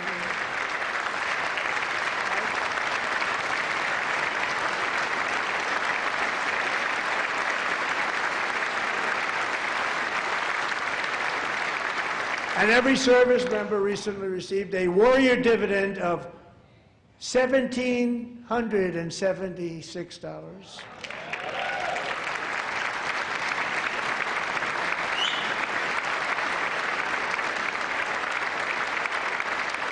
You know, they put it on my desk. We got the money from tariffs and other things, a lot of money we have. We have much more money than people understand. Have to rebuild that program a little bit, but it won't take long. But we got the money, and it was $1,775, and they wanted my approval. And I said, what's the number? $1,775. I said, wait a minute, for one more dollar, we can have $1,776. It's going to... I said, we're going to figure that. I never asked anybody if we could afford it. One more dollar, I said $1,776. And I said, that's good. And I'll tell you what, our military, that was 4 months ago, our military, I never see a person in the military that doesn't thank me for it, so we're honored to do it. They deserve it. And we call it 1776. It was great. And we love our military. We love our law enforcement. We love our firemen. You know, the firemen don't get mentioned enough. We love our firemen. We're also...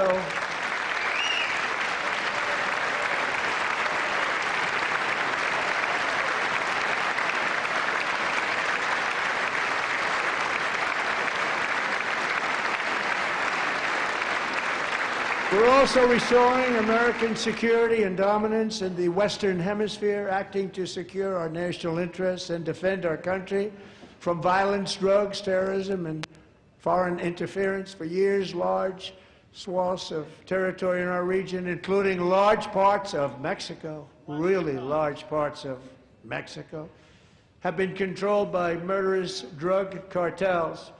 That's why I designated these cartels as foreign terrorist organizations, and I declared illicit fentanyl as a weapon of mass destruction.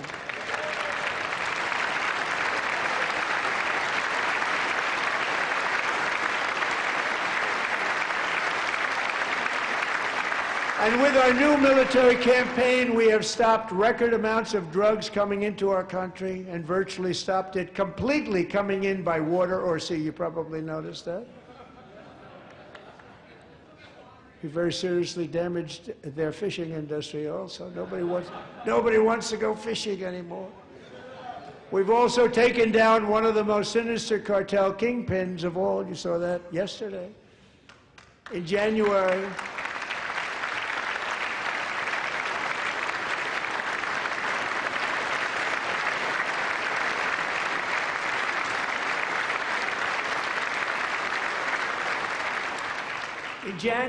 elite American warriors carried out one of the most complex, spectacular feats of military competence and power in world history. No one's seen anything like it. Foreign leaders, I won't tell you who, called me and they said, very impressive, very impressive. They couldn't believe, they all watched, they saw what happened. This is a different fighting force that we had years ago when we fought to tie. You know, it's a great fighting force. I'm so proud of it. Look at Space Force. Space Force is my baby, because we did that. My baby is becoming so important.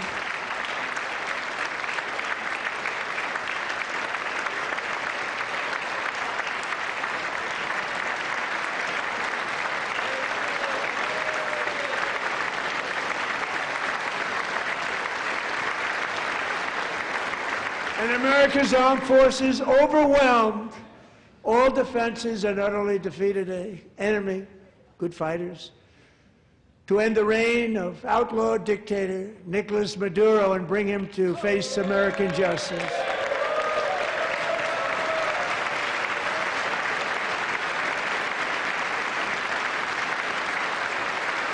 And this was an absolutely colossal victory for the security of the United States, and it also opens up a bright new beginning for the people of Venezuela. We're working closely with the new president of Venezuela, Delcy Rodriguez, to unleash extraordinary economic gains for both of our countries and to bring new hope to those who have suffered so terribly. They really did suffer. With us tonight is Alejandro Gonzalez, she grew up in a tight-knit Venezuelan family and was especially close to her beloved uncle Enrique. But after Enrique ran for office and opposed Maduro, he was kidnapped by Maduro's security forces and thrown into the regime's really infamous prison in Caracas. Alejandro feared she would never see her uncle again. She feared for her own life also. But since the raid, we have worked with the new leadership, and they have ordered the closure of that vile prison and released hundreds of political prisoners already, with more to come. Alejandro, I'm pleased to inform you that not only has your uncle been released, but he is here tonight. We brought him over to celebrate his freedom with you in person. Enrique, please come down.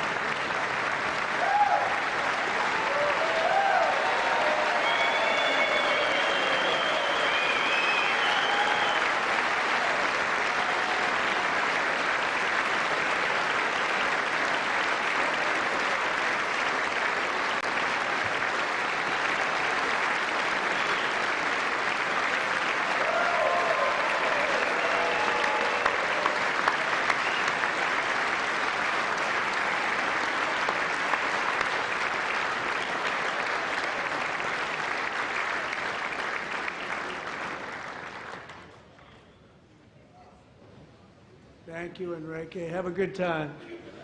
Nice to have you back, Enrique. There were many heroes on that January raid to capture Maduro. Really great heroes. It was very dangerous. They knew we were coming. They were all set. But the deeds of one warrior that night will live forever in the eternal chronicles of military valor. Chief Warrant Officer 5, Eric Slover, planned the mission and was the flight lead in the cockpit of the first helicopter, a big, beautiful, powerful helicopter. It was a massive Chinook carrying, as you can imagine, many, many American warfighters. Wearing the dog tags, his wife Amy had blessed with holy water before he left. She knew it was going to be a rough one. Eric steered the Chinook under the cover of night and descended swiftly upon Maduro's heavily protected military fortress. This was a major military installation, protected by thousands of soldiers and guarded by Russian and Chinese military technology. How did that work out? Not too good. While preparing to land, enemy machine guns fired from every angle, and Eric was hit very badly in the leg and hip, one bullet after another. He absorbed 4 agonizing shots, shredding his leg into numerous pieces. And yet, despite the fact that the use of his legs was vital to successful helicopter flight, legs are the most important part of flying a helicopter, to deliver the many commandos who would capture and detain Maduro was the only thing Eric was thinking about. Then, even as he was gushing blood, which was flowing back down the aisle, helicopter lands at a steep angle. The machine gun stood right in front of him. They were right in front of him, 2 machine gunners who escaped the wrath of the previous planes. Eric maneuvered his helicopter with all of those lives and souls to face the enemy and let his gunners eliminate the threat. Turned the helicopter around so the gunners could take care of business, saving the lives of his fellow warriors from what could have been a catastrophic crash deep in enemy territory. Only after safely landing the helicopter with all the warriors aboard in the exact right spot, which was vital to the mission. We probably would have had to maybe cancel the mission if that didn't happen. Eric told his co-pilot, also wounded, but not as gravely, to take over. I'm about ready to pass out. The success of the entire mission and the lives of his fellow warriors hinge on Eric's ability to take searing pain. It was unbelievable what's happened to his legs of the bullets and keep on flying and landing and People knew what was happening. Everybody in the back of the helicopter knew because they saw the blood pouring down the aisle. Chief Warrant Officer Slover is still recovering from his serious wounds, but I'm thrilled to say that he is here tonight with his wife, Amy, Eric, and Amy. Come on in.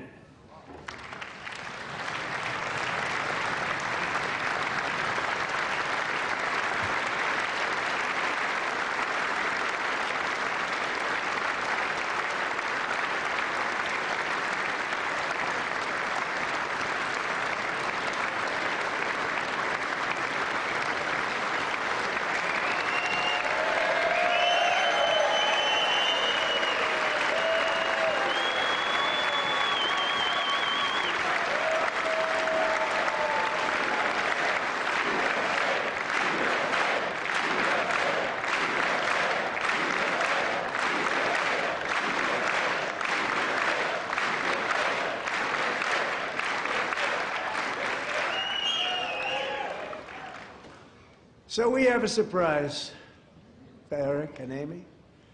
In recognition of Eric's actions above and beyond the call of duty, I would now like to ask General Jonathan Braga to present Chief Warrant Officer Slover with our nation's highest military award, the Congressional Medal of Honor.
Well, thank you very much, Eric and Amy. Great to get to know you. I met with them and with a lot of their fellow warriors at Fort Bragg recently. You notice the name Fort Bragg, we have it back, we brought it back. We won the First World War with it, the Second World War with it, and then they decided to change the name. So we changed it back. Everybody wanted to change back too.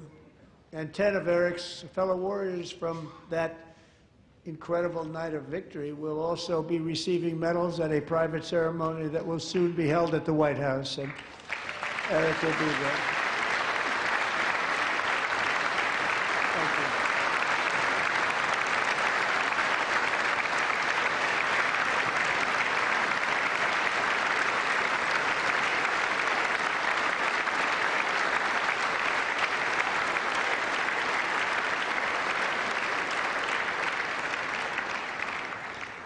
Thank you, Eric. That's a big one. Tonight we've celebrated many truly extraordinary American patriots, but there is one last living legend to honor before we go. He is one more heroic American aviator, Navy fighter pilot. Royce Williams served in World War II, Korea, Vietnam, flying more than 220 missions. In the skies over Korea in 1952, Royce was in the dogfight of a lifetime, legendary dogfight. Flying through blizzard conditions, his squadron was ambushed by 7 Soviet fighter planes. It was his first aerial combat of the war, and despite being massively outnumbered and outgunned, Royce led the takedown of 4 enemy jets and almost destroyed the others, vanquishing his adversaries while taking 263 bullets to his own plane and being seriously hurt. His story was secret for over 50 years. He didn't even want to tell his wife, but the legend grew and grew. But tonight, at 100 years old, this brave Navy captain is finally getting the recognition he deserves. He was a legend long before this evening. Royce, please stand up, and I will ask the First Lady of the United States to present Captain Royce Williams with his Congressional Medal of Honor.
Thank you, Royce, and thank you, Eric. I've always wanted the Congressional Medal of Honor, but I was informed I'm not allowed to give it to myself, and I wouldn't know why I'd be taking it, but if they ever open up that law, I will be there with you someday. But you know, that's our highest honor, Congressional Medal of Honor, and that's a big thing, and it's an honor to be in the same room with you. Thank you both very much, Eric. Thank you.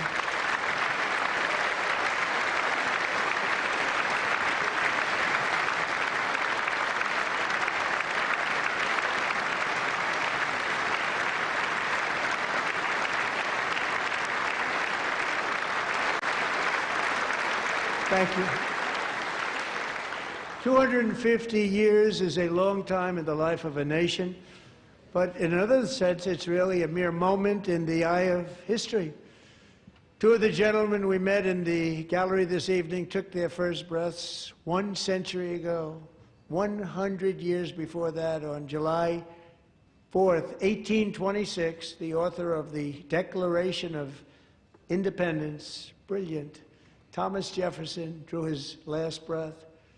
Just a single long human lifespan separates the giants who declared and won our independence from the heroes who stand among us tonight. Everything our nation has done, everything we have achieved, has been the work of those few great lifetimes. In those brief chapters, Americans built this nation from 13 humble colonies into the pinnacle of human civilization and human freedom, the strongest, wealthiest, most powerful, most successful nation in all of history. Americans ventured out across the daunting and dangerous continent. We carved paths through an unforgiving wilderness, settled a boundless frontier, and tamed the beautiful but very, very dangerous Wild West. From empty marshes and wide open plains, we raised up the world's greatest cities. Together we mastered the world's mightiest industries and shattered history's monstrous tyrannies. And we liberated millions from the chains of fascism, communism, oppression, and terror. Americans lifted humanity into the skies on the wings of aluminum and steel, and then we launched mankind into the stars on rockets powered by sheer American will and unyielding American pride. We wired the globe with our ingenuity. We captivated the planet with American culture. And now we are pioneering the next great American breakthroughs that will change the entire world. All of this and so much more is the enduring legacy, unmatched glory of the hardworking patriots who built and defended this country and who still carry the hopes and freedoms on all of humanity's backs. For years they were forgotten, betrayed, and cast aside. But that great betrayal is over, and they will never be forgotten again. Because when the world needs courage, daring, vision, and inspiration, it is still turning to America. And when God needs a nation to work his miracles, he knows exactly who to ask. There is no challenge Americans cannot overcome, no frontier too vast for us to conquer, no dream too bold for us to chase, no horizon too distant for us to claim. For our destiny is written by the hand of providence, and these first 250 years were just the beginning. From the rugged border towns of Texas to the heartland villages of Michigan, from the sun-kissed shores of Florida to the endless fields of the Dakotas, and from the historic streets of Philadelphia to right here in our nation's capital, Washington, D.C., the golden age of America is upon us. The revolution that began in 1776 has not ended. It still continues because the flame of liberty and independence still burns in the heart of every American patriot.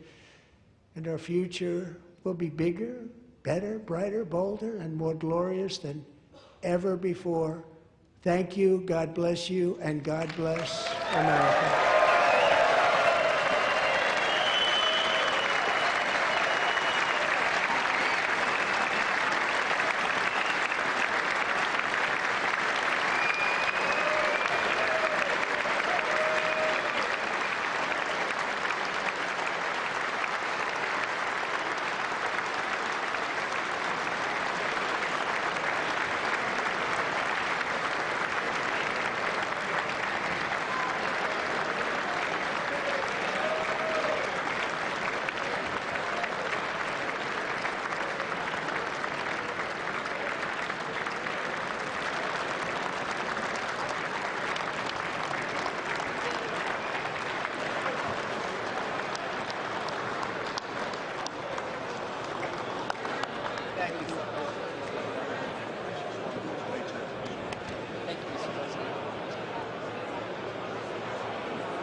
President, that was a home run. Mr. President. Hey. Okay, you too. All right. You're the best. Thank you. Good job. Thank you. Thank you. Very well done, sir. We'll see you Friday, Mr. President. Great job. Oh, good. See you. See you. Thank you. Well done. God bless you. Great job. Mr. President, great job. Thank you very much. Excellent speech, Mr. President. Absolutely. I'm so Thank you. Mr. President. Mr. President. Thank you. Best ever. Mr. President. Oh, that's it. Thank you. Where you going, man?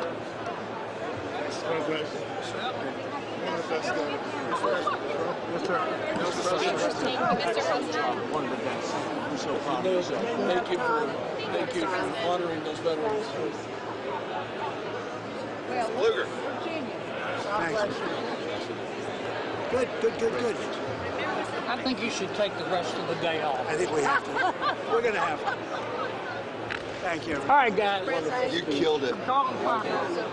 Thank you, Virginia. Great Best speech. speech. Thank you very much. It was amazing. It really was. Home run. Really a grand slam. Grand slam. Thank you. America loves you. Thank you. It was amazing. America loves you. Oh, look at this guy. I like that guy. I want that tie. Give me that tie. Thank you. Take that. Put it on initial, just an initial. Thank you, boss. I like that tie. Amazing. Thank you. Excellent. Thank you, everybody. Mr. President, outstanding speech, sir. Mr. President. Here you will. He's getting them all. He's good. Thanks for mentioning. He did good. They love the insider trading stuff. Great guy. How's he doing? He's a youngster. He fell asleep a couple times. You did amazing. You really did. Great speech. Proud of you. Great job, Mr. President. Thanks for your leadership. Mr. President, well done. God bless you. God bless you, sir. Thank you, fellas. No best speech yet. Fantastic. That's a big statement coming from you guys. Incredible. Great job. Great job. Yes, sir. Love the finish. Home run here. Great job. Great job. Thank you, everybody. Great job. Great. Thank you. Thank you, everybody. That was the best speech. No, thank you very much. Really, the best ever? That's a nice coming from you. That's a big statement. It's also the longest. Great job on television. Congratulations, also the longest, President. Thank you so much. Take care. Thank you very much. Still need to talk to you. Congratulations, Mr. President. Thank you. Mr. President. That's great. That's great. Nice job, sir.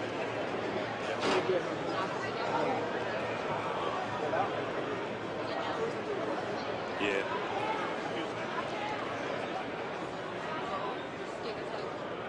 Can we go out?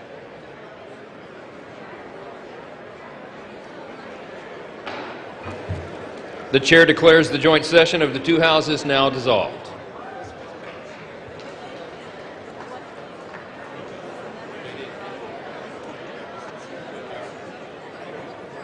All right, then. Let's go. This is kind of low.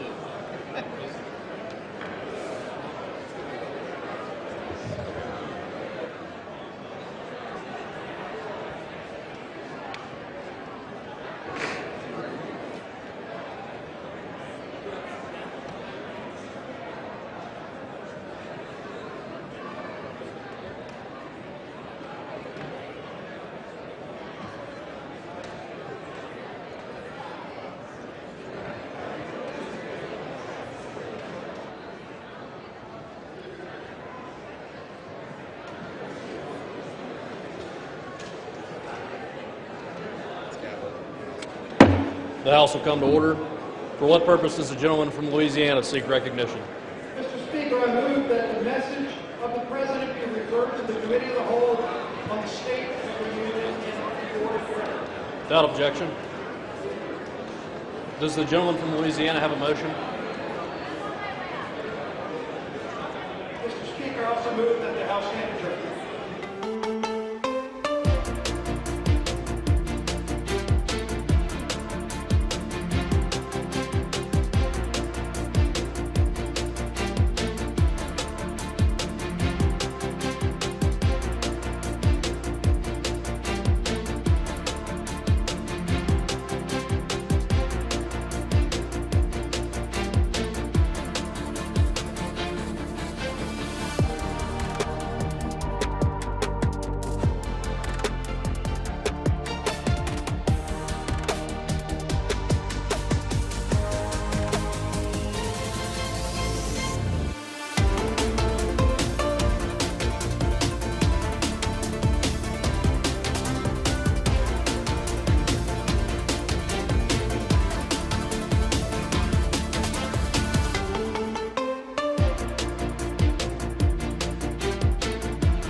evening.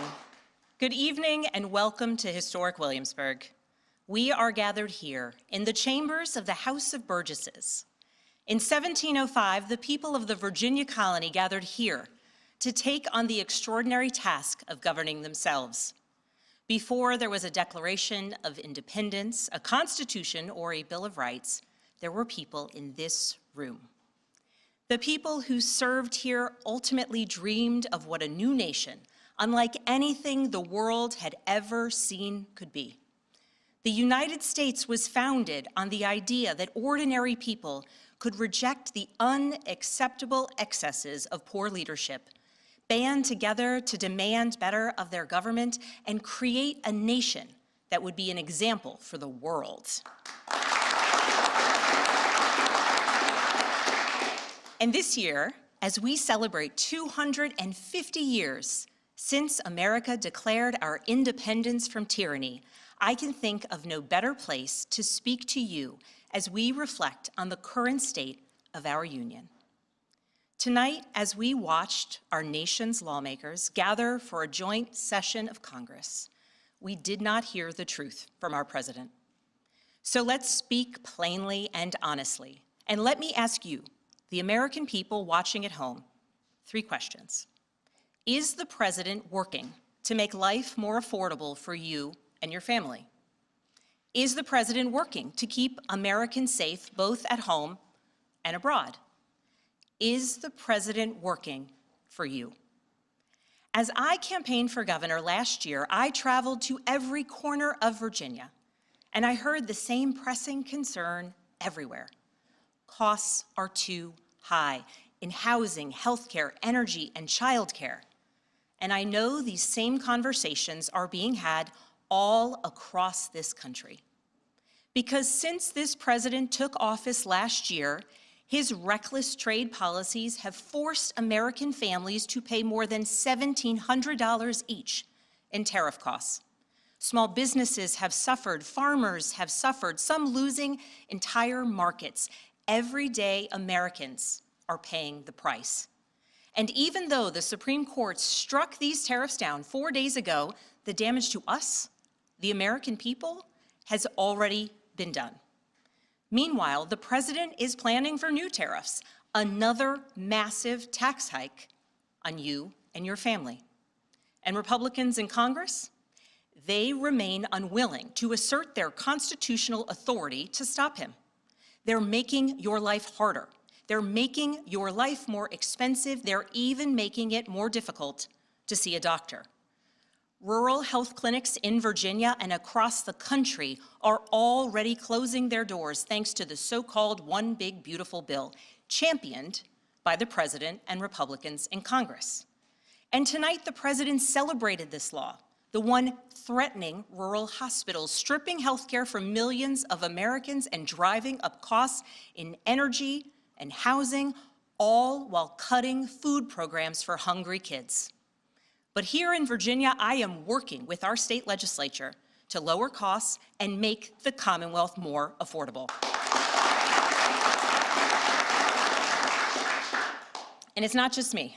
Democrats across the country are laser focused on affordability in our nation's capital and in state capitals and communities across America.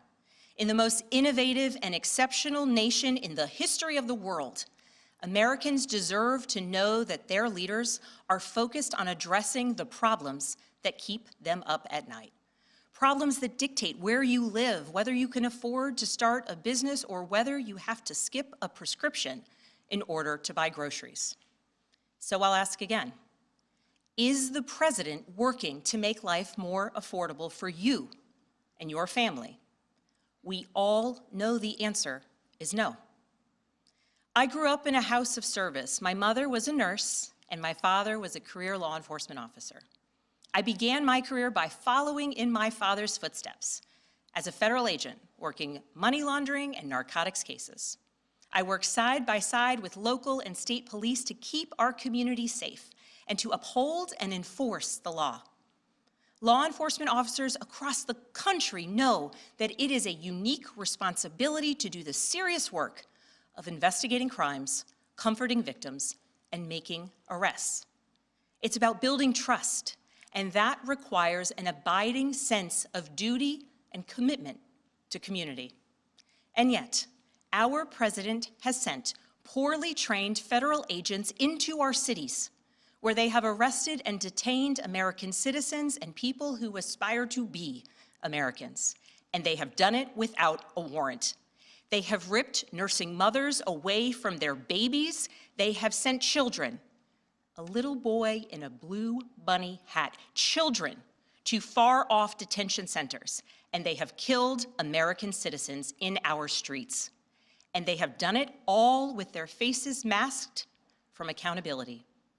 Every minute spent sowing fear is a minute not spent investigating murders, crimes against children, or the criminals defrauding seniors of their life savings. Our president told us tonight that we are safer because these agents arrest mothers and detain children. Think about that. Our broken immigration system is something to be fixed, not an excuse for unaccountable agents to terrorize our communities.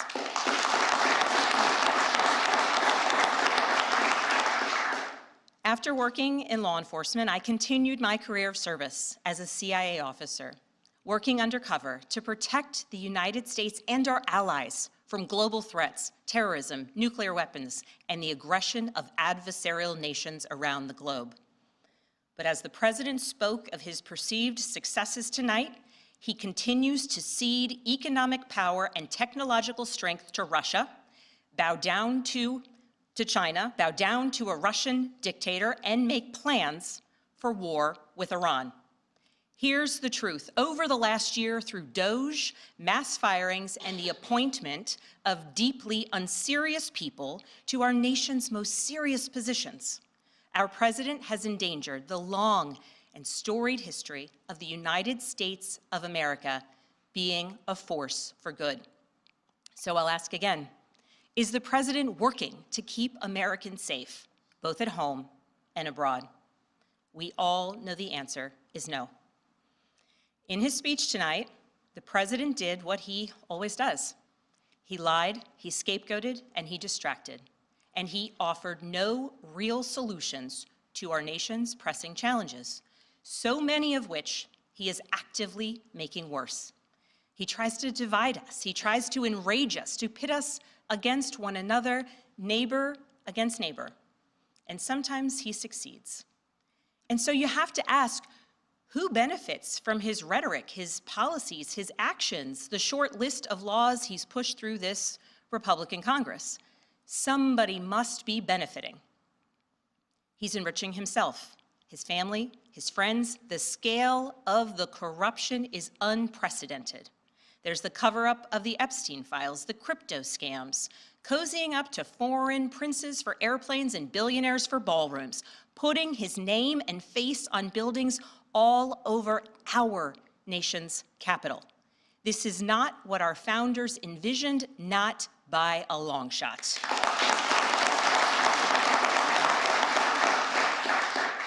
So I'll ask again, is the president working for you? We all know the answer is no. But here's the special thing about America. On our 250th anniversary, we know better than any nation what is possible when ordinary citizens, like those who once dreamed right here in this room, reject the unacceptable and demand more of their government. We see it in the determination of students organizing school walkouts all across the country, whose voices are becoming so powerful that the governor of Texas seeks to silence them. We see it in the bravery of Americans in Minnesota standing up for their communities, from peacefully protesting in sub-zero temperatures to carpooling children to school so that their immigrant parents are not ripped away from them in the parking lot. As a mother of 3 school-aged daughters, I am inspired by their bravery, but I am sickened that it is necessary. And Americans across the country are taking action. They are going to the ballot box to reject this chaos. With their votes, they are writing a new story, a more hopeful story. In November, I won my election by 15 points.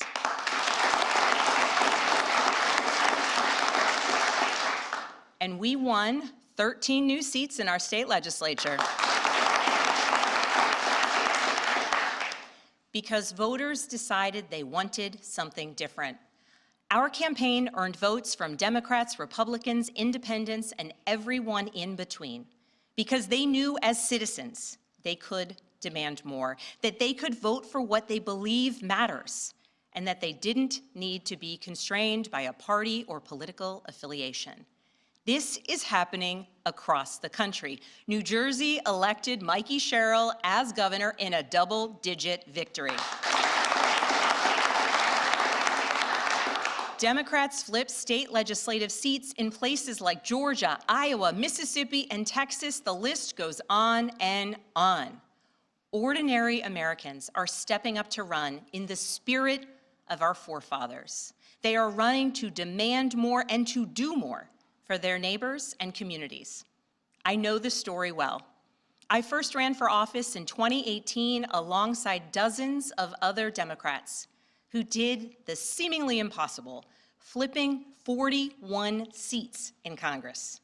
In my case, I was the first Democrat elected in 50 years, swinging our district 17 points. Those who are stepping up now to run will win in November because Americans, you at home, know you can demand more and that we are working to lower costs. We are working to keep our communities and our country safe, and we are working for you.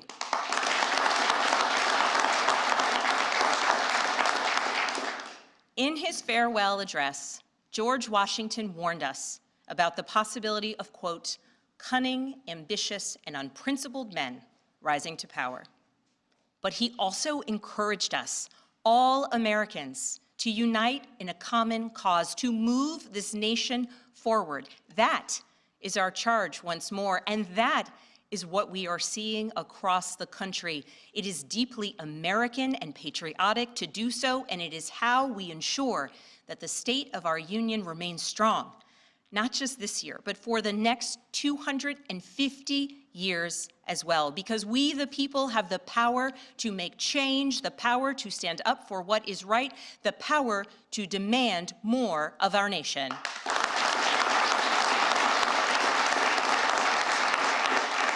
May God bless the Commonwealth of Virginia, and may God bless the United States of America.